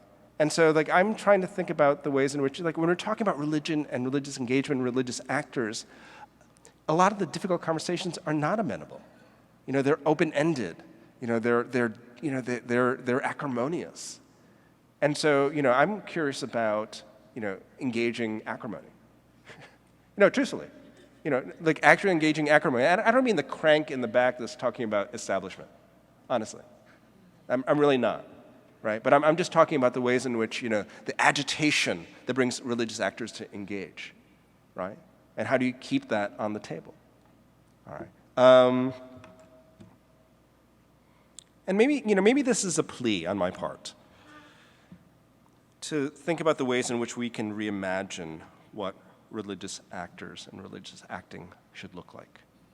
Right? So that the end results are not necessarily because I got to have a meeting with Melissa or I got to have a meeting with Shaun, right? But how might we think more expansively? Again, I think about the laments from the 90s, when might we have more influence? The influence is here. So how do we now rethink, the nature of religious action? We might call it religious agency. All right, thank you very much.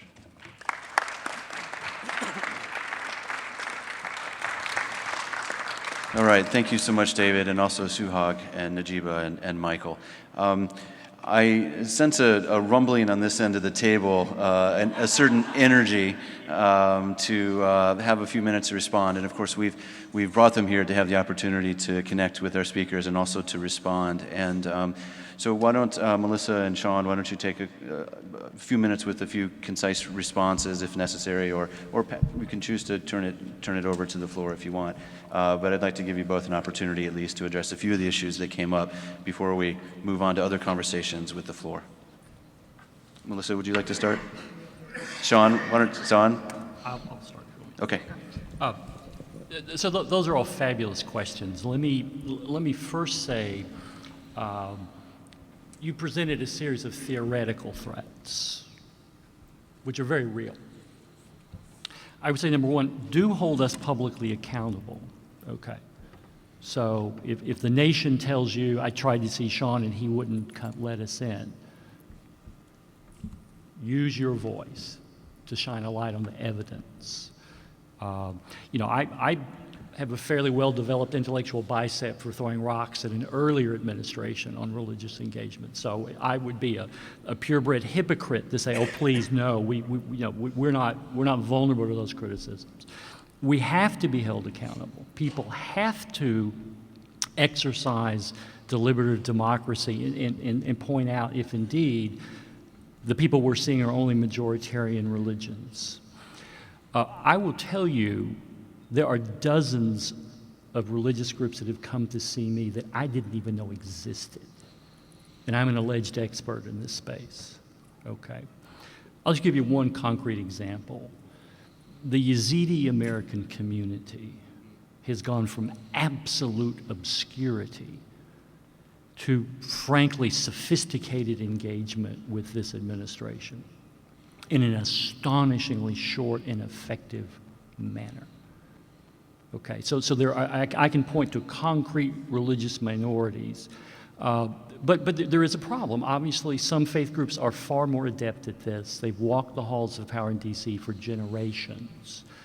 But I just simply say, you have to take my pledge, but hold me accountable. If I turn groups away, I expect to hear about it.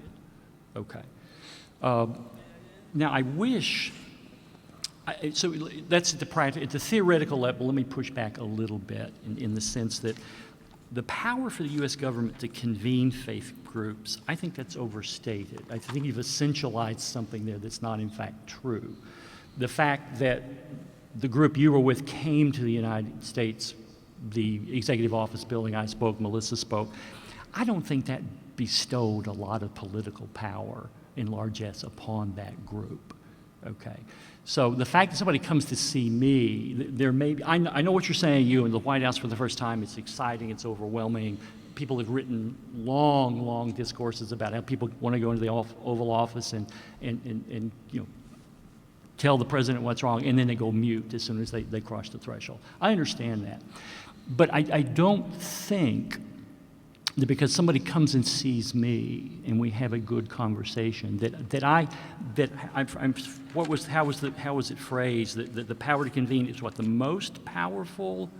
How did you say that, Najeeba? In conflict resolution theory, the power to convene is one of the most powerful. Yeah, but to leap then to be able, because the State Department convenes a roundtable of 20 people on LGBT issues, there's no automatic conveying of power to that group because they came to that small roundtable. I think I think you overstate. I wasn't talking about the conveyance of power, but just the power to convene people together, that they will actually show up is a power. Yeah. That's what No, I it is a mean. power, Yeah. but I thought I heard you saying that there was actually more power there. I mean, I've convened hundreds. No, that's what I was saying, is that's Yeah. just a power in and of itself. Right. No, so I would agree with that, but we need to use that power, Right. not to just bring mainline Protestants and Catholics together and have the same old conversation. Okay. So we have to be judicious, we have to be vigilant to say, who do we have at the table and who is not here, okay? And we're sensitive to that, okay? Maybe other administrations have not been as much sensitive. I would not debate that. But I take your point about leveraging domestic peacemaking globally. I think we're trying to do that. Part of the fear, though, is that when I go around the world, there is the hegemonic U.S. government showing up, lecturing people. And part of my reticence is if I say, well, you know, we have religious communities in America that have chops and have experience, let me bring those guys over to you. I have to be very careful because I don't want to reinforce a narrative that says we, the United States government, have all the answers if you just look at how smart we are. The last thing I'll say is we do bring 80,000 international visitors a year to the United States. And a significant proportion of those are, in fact, faith leaders, and they come and see faith communities, frankly, not just on the East and the West Coast, but across the country. We need to do a better job of taking those visitors and showing them, indeed, the very communities that they come from in the United States who can actually demonstrate great success and great, not only political power, but interfaith power. So, I mean, I take your point there. There's much more work to be done. All right, I'll shut up. Thank you, Shaun. I mean, thank you not for shutting up, but for your I get that response a lot, actually. thank you for your comments. Melissa. I'm just going to swipe across a few things and then hopefully return to more when we have the dialogue with the folks on the floor. I do think that the questions I think that David and Najeeba raised, and to some extent Suhag, about welcoming dissenting voices? Are they welcome? Are we just hearing from people who are rubber stamping things? There's always that danger. You put your finger on something that's real. But I do feel, and perhaps it's just where I sit now, I don't think a day goes by that I don't have a meeting or meetings with people who are very upset and are telling me exactly what we have done wrong on one issue or more. And it's pretty stout, it's a pretty stout thing to face, and it's been an experience for me. And sometimes they're friends, and that's hard. And sometimes they're people you don't know, and that's hard too, for different kind of reasons, same but also different. So I think there may be an underestimation of how much that happens. Also, I think about, we do a lot of things called listening sessions when we're thinking about adopting a particular policy. And I very deliberately bring in people on all different sides of the issue to talk to us so that we can hear from them. Because if we don't hear from them, then we're not doing our job. And they feel very strongly often that we've done the wrong, some of them, that we've done the wrong thing in the past, and they want it corrected. So we get a lot of dissent there. And then when we ultimately land on something, I make rounds of phone calls and visits to all the people who came in.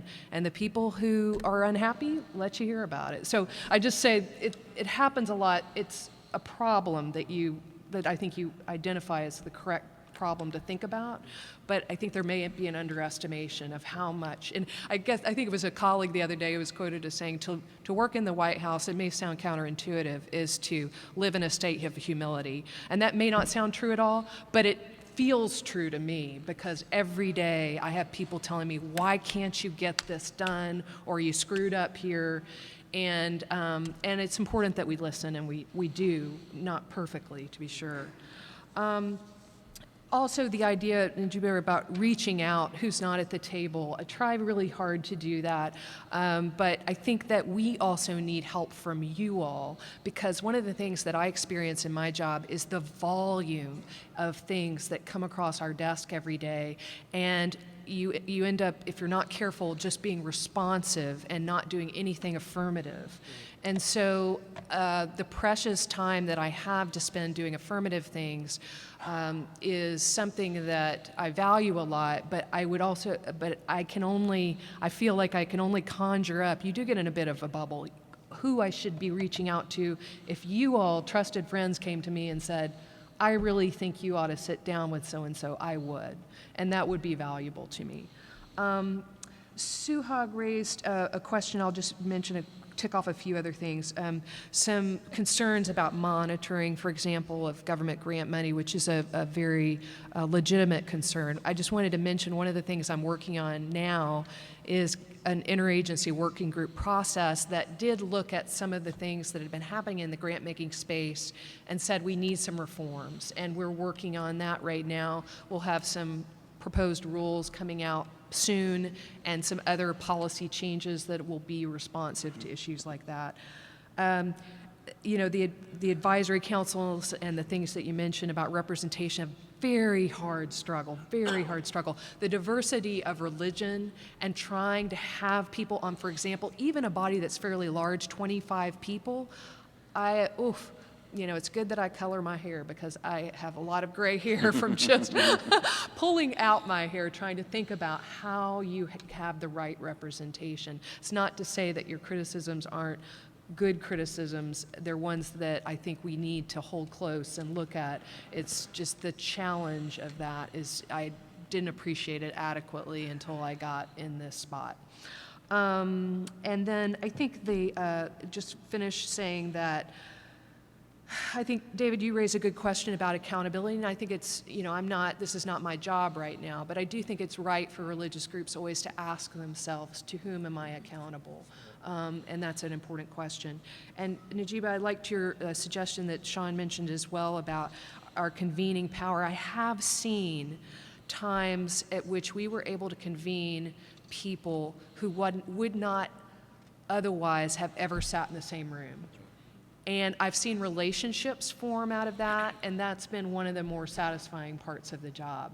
And I agree with you that sometimes those coalitions that form are remarkable.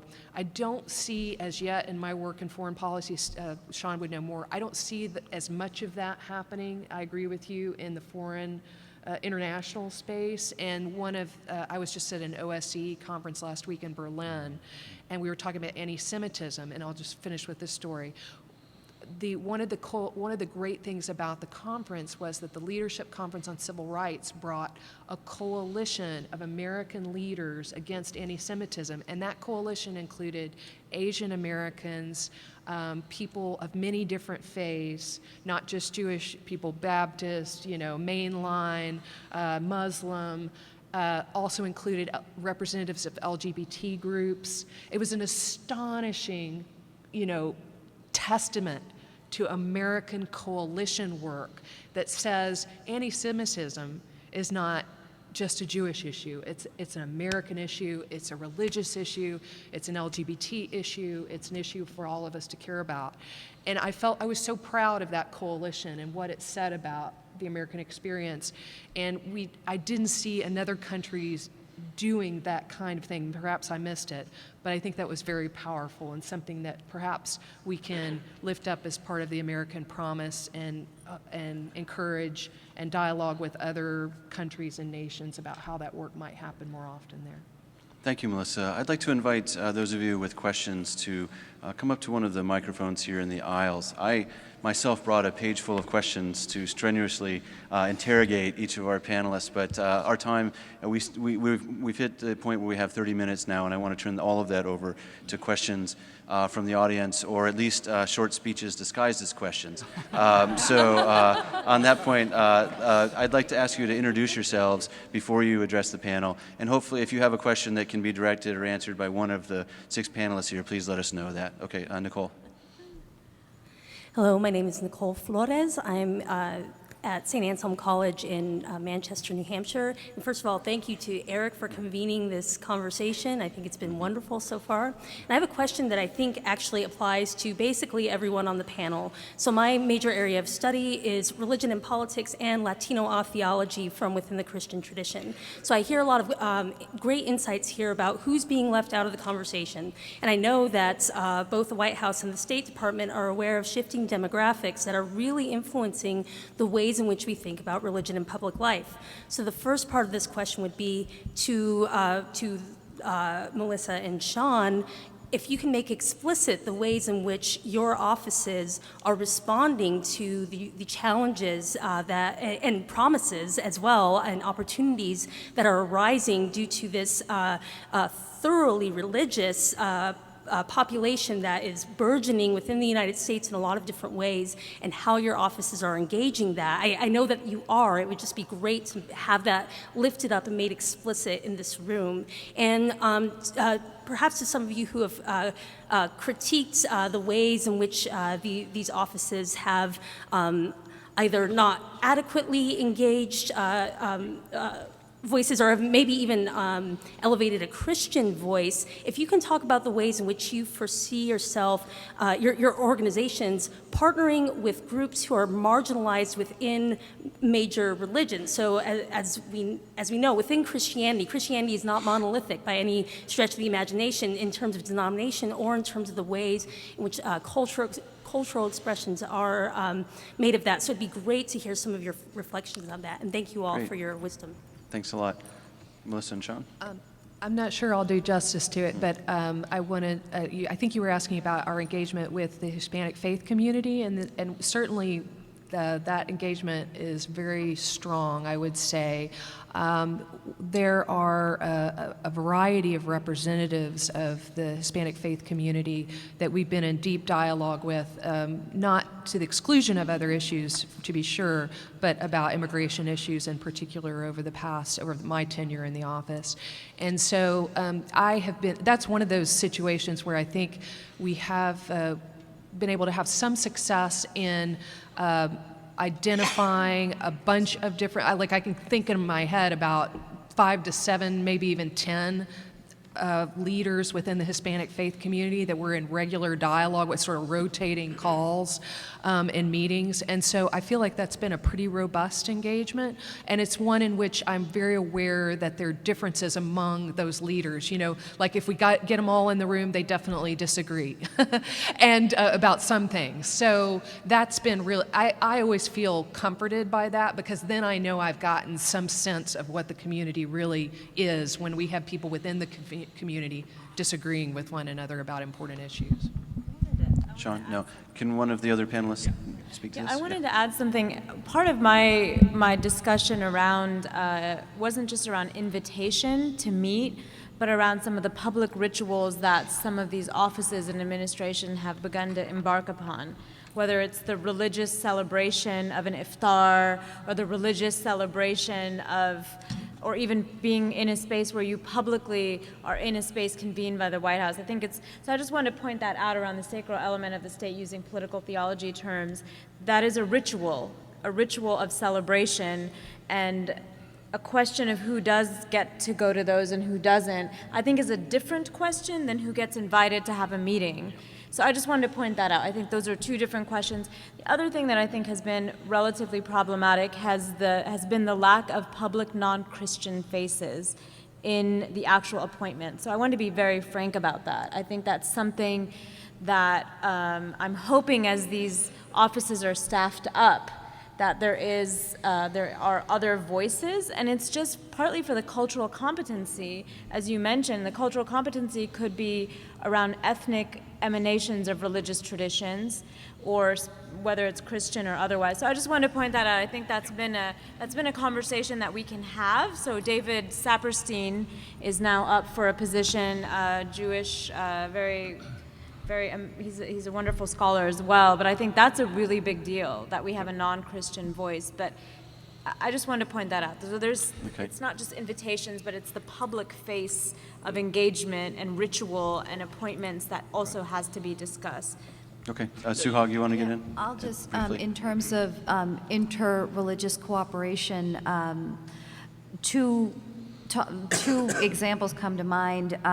Recently, the Hindu American Foundation went to meetings on the Hill as well as the State Department with the Yazidi delegation, and to just support. And in some ways, because we've been through the struggles of not knowing how do you navigate this space, how do you get access, how do you get invited, we were blown in terms of the professionalism and the know-how and the skills that were there, but there are other communities that don't necessarily have it. So there's oftentimes an opportunity to mentor, but there's also an opportunity, for instance, when we've partnered with the Ahmadi community, because their community faces many of the same human rights issues that the Hindu community face in Pakistan. It's an opportunity for two faith communities that wouldn't necessarily come together on a particular issue to go to the State Department, for instance, and amplify the importance of that issue and hopefully put that higher on the totem pole of the issues that the State Department has to deal with internationally. Okay, and David, briefly. I was just going to interject. Certainly on the public ritual piece, that is extremely complicated, because if you say, oh, we're going to do an iftar and we can invite 120 people, and you know immediately you're going to elate 120 people and you're going to alienate 100 times that. And this, I mean, this goes back to campaign work, it goes to the State and White House, where you just know that unless you convene 6.7 million people in the same room, you're going to create, and so that can't be our primary form of engagement. And but the other point, Suhag, that you're raising, or maybe Najeeba, you raised, is if I have a staff of 20 to 25, okay, they can't all look like me. Okay, let's just be honest. I would want to see that if that's possible. No. That would be terrifying. But even again, with asking a staff of 20 to represent the diversity of a planet of 7 billion people, ethnically and religiously, just makes my head want to explode. So we will not be perfect, because you can't be perfect with 20. But I can say, I hope when we are fully staffed, you can look at our photo and you can look at our bios and you will see I hope, an unprecedented diversity in a State Department office. Now, the other good news is the State Department as a whole is becoming far more diverse on these fronts. So I would want to widen the aperture and not just say, what does the faith office look like, but what does the entire 82,000 person workforce look like? And it's getting better. It's not where it should be, but it is getting better, and I'm confident that over time it will be more. We have a lot of patient Yeah, I'm questioners sorry. waiting here. Do you need to get in, David? Okay, yes, go ahead. Thank you so Yes. much. My name is Amy Champ from UC Davis, and it's such a great place to start. I just wanted to make a comment and draw a kind of parallel or connection that might help in reaching out to the academy and activists. We just had the 3rd anniversary of the infamous pepper spray incident at UC Davis, and so as we think about engaging the academy, I think thinking deeply about the left is really important as well, because those activists who are excluded are a part of the evolution of the left and possibly the Democratic Party. And, you know, we're coming out of this world where people saw the state, all of the agencies, you know, as a product of the 60s and 70s and 80s policies. And so a lot of what you see in the academy, in the humanities, critical theory, and in the social sciences is this very, you know, radical anti-state rhetoric that is a product of, you know, foreign policy. State Department has changed so much. I'm so happy you guys are here. And, you know, through all of the education that you guys have done at various academic conferences that I've been to, the South Asian Studies Association and that type of thing, it's become apparent that the culture has completely changed there, but that hasn't translated in a lot of ways into these institutions. And so that's important, to keep translating that to these people who are intellectuals, who are trained to be really radical and like very liberational, you know? So the other thing is that, what was I going to say? Oh, on the left, you know, a lot of these people, what you were speaking about, the organizers, they don't want that connection. You know, they are still going by the old models, you know, and we have the different agencies with different policies. State has become very liberalized, but the other agencies, there's a lot of conflict between justice and the intelligence. And so, you know, the things that we went through at Davis were real. You know, we were protesting the fee hikes, and that was connected to our intellectual training. We're getting the fee hikes now, right? So Could we, the point being, yeah. let's be clear to draw a parallel between the transformations that need to happen on the left and in the party with the connections in the intellectual community, so we can bring more people to the center and respond to some of these changes that are, you know, really clearly happening. So, Okay, great. just a very general comment. Oh, great. Thanks for that. Yes, ma'am. Hi, my name is Laura Alexander. I'm at the University of Virginia. I have a question that I think probably will mostly end up being for Shaun, but I would love to hear comments from the panel as a whole. And my question is about how you navigate in your work, trying to work with local religious communities to fulfill your mission and to address some of the excellent questions that have been raised on the panel. How you think about and then navigate being part of an organization and a government that also works with governments and structures of power that have their own agendas that can restrict access or enable access to certain groups. Great question. I think the first response is I get dizzy a lot because you go to a country, and I could name countries, I won't, where countries have a very heavy hand with faith groups. I was in a country where it's the first time in my life I've been followed by a host government. And I was literally in conversation in an out-of-the-way place and far away from the capital city, and in mid-conversation, the locals we were talking to recognized that the people next to us were from the government police. And they stopped. The conversation literally pivoted 180 degrees. And I was losing access to really smart people who were religious leaders on the ground. But there was nothing I could do. The government then later on blocked access for me to attend a certain worship center I wanted to go. They prevented me from going. Now, this is very disorienting because I am commissioned, and the government knew, in fact, I was there. They knew about my mission. We had given them a heads up I was there. So there's no simple answer to that. I mean, I think when we travel, we have to engage the local government, and many times what we're trying to do is get them to open up democratic space and to, you know, it's bizarre to go into a country where the civil society ceiling is at like 4.5 feet, where you really feel the oppression. So, I mean, there's no easy answer, but we do our best to engage the faith communities there, but also we have to engage repressive or semi-repressive governments. And so the State Department has to constantly negotiate this back and forth relationship.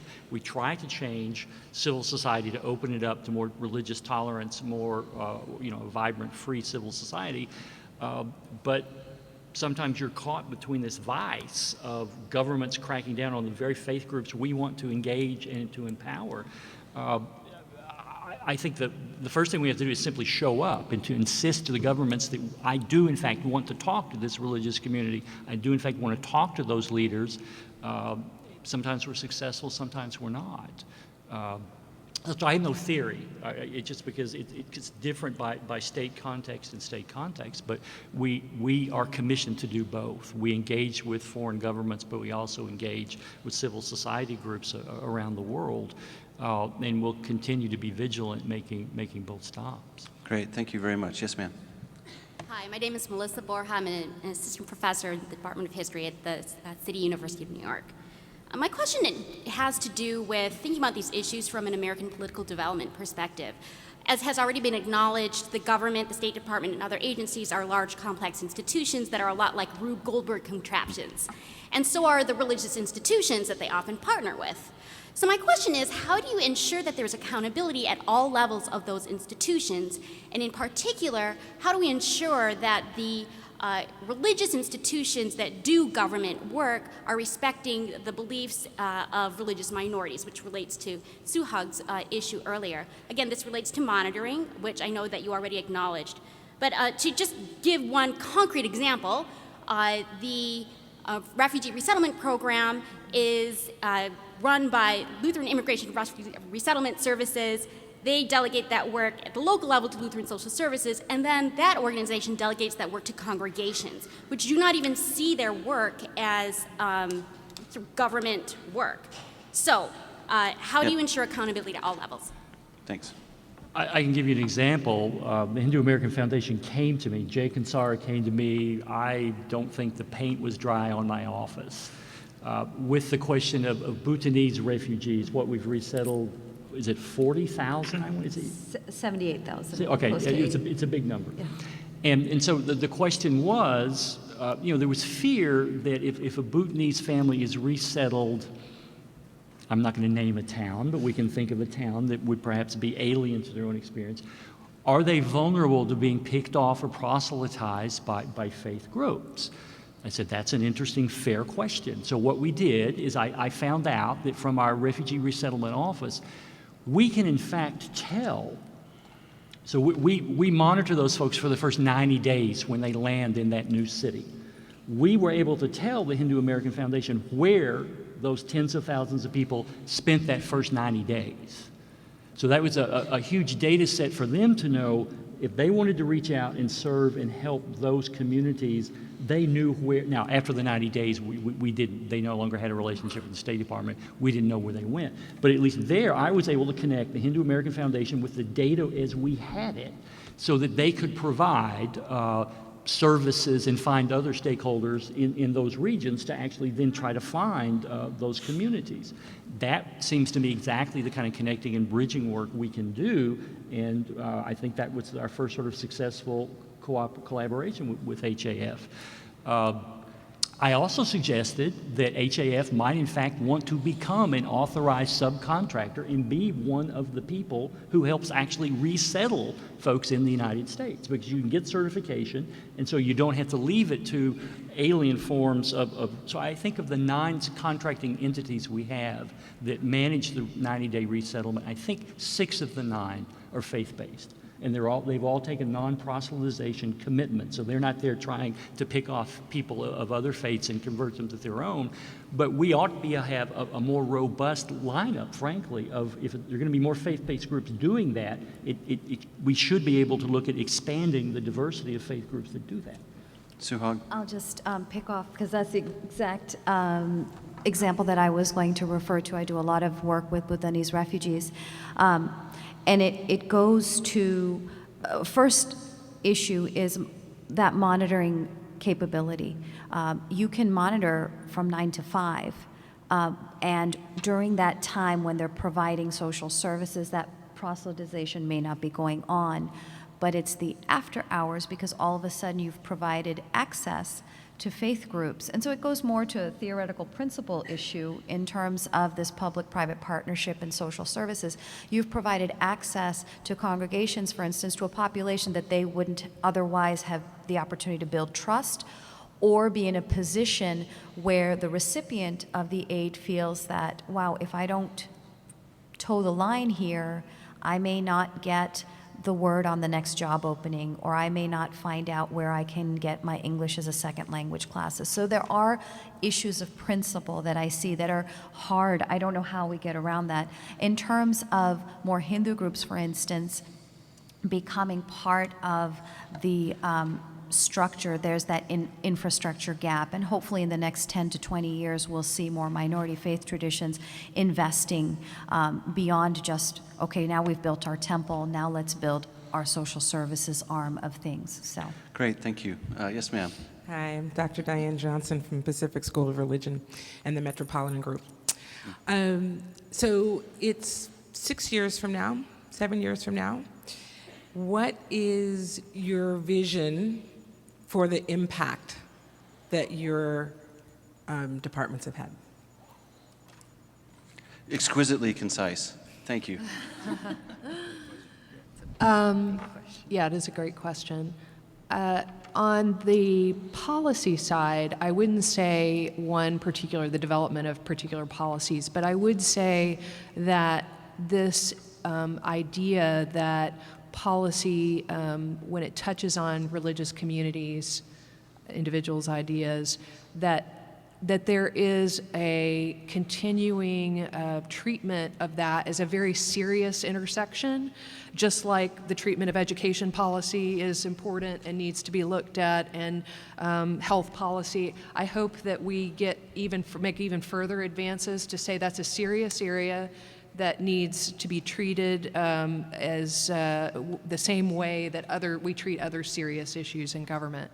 I hope on the partnership side that I think that one of the things that I hope is that the kind of diversification of more faith traditions, more diversity within faith traditions are reflected in the work that we do in partnerships. Because, one thing we see is when faith communities are new to the United States, this is an overgeneralization, but they have to work so hard to establish themselves that they don't have the time necessarily to build other types of organizations and capacities. So one of the things we're doing right now is actually trying to bring together some capacity building tools for organizations that are on the cusp, so that we have many more diverse faith traditions participating in engagement with government. Lior Denani, my chief of staff, is leading us through a strategic planning process, and we're looking at a 2-year timeline and a 20-year timeline. So 7 doesn't quite fit in there, but I'll say a couple of things. One is, I hope in 7 years, religious engagement is integrated into the State Department and not just ghettoized in one office. The second thing I would say, in 20 years, I hope we're out of business. And that's heresy. I can't say that in Washington. I can say it in San Diego. I really hope there is not. Yeah, I'm going to go back and tell Secretary Kerry I want to open up the San Diego Department of State office. I have a feeling I'm going to lose that argument, but I may try. So honestly, and I probably shouldn't be saying this out loud, but I conceive of the day when, if we are successful in 7 to 20 years in making it more normal for every office to thinking about how do we engage religious communities and religious actors, that you don't need it. Now, I also know that when you ramp up an office in the federal government, it's also hard to blow it up. But nevertheless, offices ebb and they flow. If we do our mission correctly, then it's conceivable to me that at some point a president can, or a secretary of state can say, you know, think about human rights. Jimmy Carter socialized human rights and got tremendous criticism for it. And now it's routine in the State Department to think, no matter where you are, to think about the human rights angle to your work. Now, we still have some human rights offices. We haven't blown them up. But it is now mainstream across the political spectrum. No one can walk away from human rights completely. My hope is that we reach a point where this, in fact, is routine matter and we don't need a special office. Great. Erik, Yes. So I have two things to say from the outside. One is that there's a space between the neither siloed nor blown apart and never needed again, which is that if the next Secretary of State comes in with Secretary Kerry's vision, which is that this is really important, let's build this office and let's build it out in a way that's really crucial, that it will be that the next Secretary also recognizes that need and will say, we have to have that office involved in all of these kinds of things that, and more importantly even, might be that the undersecretaries and the deputy secretaries and the different bureau heads say we have to recognize the role that religion is playing in some way.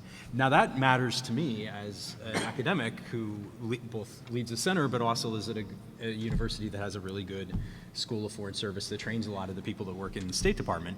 And we still struggle with where religion fits into this because there's so many channels still with all of the recognition of the role that religion plays in world affairs. There's still the kinds of same channels about how political economy and about how, you know, cultural diplomacy and all of these sorts of things are where you put your money at, and religion, you know, if you're interested in it, you could do it on the side. But we have more and more students recognizing that these are not just, oh, cool jobs that we can take in the secretary's office and this kind of thing, but that this is actually really important, crucial work, that there's foundations that do this work, there's NGOs, countless NGOs that are doing this work, and that one can have this background in religion and have the outcome be to be in the center of the action. And I think, you know, from my perspective, in 7 years, I would love to continue to, you know, feed people to your successors as students. So. Thanks. So our time is running short, and I'd like to make sure we get the questions. Let's take them seriatim, and we'll let the panelists address them as they will. Let's start here, ma'am. Thanks for mentioning Jimmy Carter. He's my boss. I'm Karen Ryan from the Carter Center. You'll be hearing him tomorrow. But I want to go back to this question of the risk to dissent, because so I'm going to give you two scenarios, quick ones. One, and how your office in particular, Mr. Casey, your office would deal with this, both in the Nigerian context and in the United States context. In Nigeria, what we hear is that religious leaders tell us, some religious leaders and other civil society people tell us that, in fact, the Boko Haram problem is much more complicated than a religious conflict. We know this, but we may be looking at more of like a Pakistan-Taliban type relationship where you have the government, in fact, supporting Boko Haram for political reasons here and there. And so I'd like to know, when you have a tough, thorny issue like this, are you going to be able to engage with, because I think you mentioned the regional bureaus, this is key, because if you can influence the regional bureau thinking, you may get somewhere on a big issue like this. I'm worried about this because our president recently announced that we're not going to be sending troops to Africa to fight terrorism. We're going to send them military equipment and money to do it, including the Nigerian military. All over Africa. Big new program. This worries me as a human rights activist and a religious person and a person who engages with religious people who are saying to us, you know what? Maybe you shouldn't be sending new equipment and money to our military. So here is a really tough issue where you need dissent. You need critical thinking, you need to go deep, and you need to go long into a dialogue with those actors in Nigeria. And in the US context, I saw this wonderful statement from religious speakers and leaders and organizations raising alternatives to violence in dealing with ISIS. What are the nonviolent alternatives? I know that might seem crazy. But yeah, right. But to some people, it sounds crazy because you have these lunatic beheading, blah blah blah. Okay, so you get it. Can we make sure we leave space for others too? Okay, ma'am? so the question is, you have these two scenarios. How do you really engage something tough like that in a sustained way that you're going to get dissent? Great, thank you very much. Yes, sir.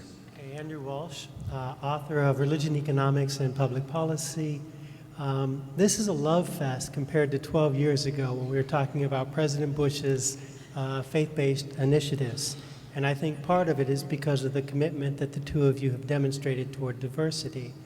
But suppose that the next secretary is not familiar. How have you institutionalized, or what have you all done to make sure that we will continue down this path? Thanks very much. And yes, ma'am. Could you introduce yourself? Yeah, Melinda Holmes, also from the Carter Center. I just wanted to ask, how are you approaching gender in your work, especially in the State Department work? Less around the issue of substance of women's rights, which is also, of course, important, but especially around this issue of partnering, identifying religious actors and organizations and their representation when you're working with them. Thank you. Terrific. Thanks so much for these questions, and apologies for having to compress them. But go ahead, Shaun. Okay, three quick answers. To the first one, different people in the administration have conflict all the time. Okay, I mean, just trust me on this. I mean, people argue with me when I go out to the water fountain, okay? We are an arguing government. It is not pretty. But the State Department is there to argue for diplomacy. Okay, I don't do bombs and bullets, okay? It's not my job, it's not the State Department's job. If anybody in the State Department does it, that's not me, that's not us. We are looking for diplomatic solutions. Read Kerry's speech that he gave on Monday. We are hoping to do more public engagement where we talk about the diplomatic aspects of the response to ISIL. As Secretary Kerry said, even if we are successful militarily against ISIL, whatever that means, in northern and western Iraq, you have got millions of internally displaced people. You have whole religious communities that have to move to Kurdistan if they want to come back. You've got a youth bulge, you have an economy that is absolutely collapsed. If they don't address the social conditions, the pathologies that have made ISIL attractive to some people in that region are still going to be there. And as Secretary Kerry said, they're going to present themselves and manifest themselves in other ways in the next 5 to 10 years if we don't address that. So the military part is only one piece of this. So the State Department has a lot of work to do. We all have a lot of work to do in that space. We're looking at what does religious toleration and reconciliation look like in Iraq. And we've got a new government has replaced a failed cabinet. This new government has to have a much better track record. So read his speech because it's an answer, I think, to that question. The institutionalization question, you know, the best insurance I can offer is to do a good job in the next 2 years and to demonstrate that what we have built is effective and adds value to our diplomacy. I can't spend any time worrying about a problem I have no control over. I have no control over who the next president's going to be. I just need to build an institution that demonstrates value across a political spectrum. And then in terms of gender, one of the most interesting offices that was recently created, in some ways we're drafting off some of their success, is the Global Women's Issues Office that Secretary Clinton did an amazing job of raising up gender concerns as a cross-cutting issue in the State Department. Secretary Kerry, I think, has matched her commitment. So gender indeed is in fact on our radar screen. One of the problems that if you talk about just engaging religion leaders, well, guess what? You've defined out half the planet because most religions, not all, but most of them are male-dominated in terms of religious leadership. We have to go into countries looking not just for big leaders because that's male-dominated. We have to find a way to engage women of faith in some of these communities, and so we can't surrender to the gender stratification in terms of lived religion around the world. So we've got to find ways to get into to, in a sense, try to conquer the gender divide as it exists around the planet. There's no easy answer to that, but at least we've named it, and we talk about engaging religious leaders and faith communities. So I have a warrant, if you will, to do something more than just simply meet with the male leadership wherever we go around the planet. Great. Melissa? Yeah, I would just echo what Shaun says in that our office is always very cognizant of the gender issues, and thankfully, in most cases, you have people of both genders in faith traditions doing very important work, and we just try to make it a point of reaching out to not just if it's not just clergy, but also to others who are doing important work in their community, and we're very cognizant of that. Then just close with word, I think, Shaun, I'll leave Shaun's comments on the institutionalization issues, but one comment in closing, and that is, I appreciated the nice comment about our work that was made in contrasting to some other earlier years. But one thing I think Michael said is very important that I wanted to return to is that I think when this office opened in the White House initially, I think it's fair to say that there was a bit of an overblown reaction to the very idea that government would be engaging with religion. And it took a while for people to work through that conversation and say, just because government is engaging with religion doesn't mean there's a constitutional problem. There are constitutionally permissible ways for the government to engage religion, and then there are unconstitutional forms of engagement. And so I think, to be fair, looking back to the launch of the office, there was a bit of an untutored reaction to it that seemed to indicate that any kind of engagement was going to be problematic, and I don't think that was fair, and I think we've gotten beyond that, but I do think we have to constantly mind this area to make sure that our engagement is thoughtful and respectful of constitutional guarantees both in letter and spirit. Well, we have moved through 150 minutes of robust discussion and have not forced you to answer what exactly religion is, and that is a small triumph at the American Academy of Religion. I'd like to thank all of you in this room for sticking out here and for joining us, and especially to our panelists. Go enjoy yourselves this evening, and thank you very much for coming out tonight.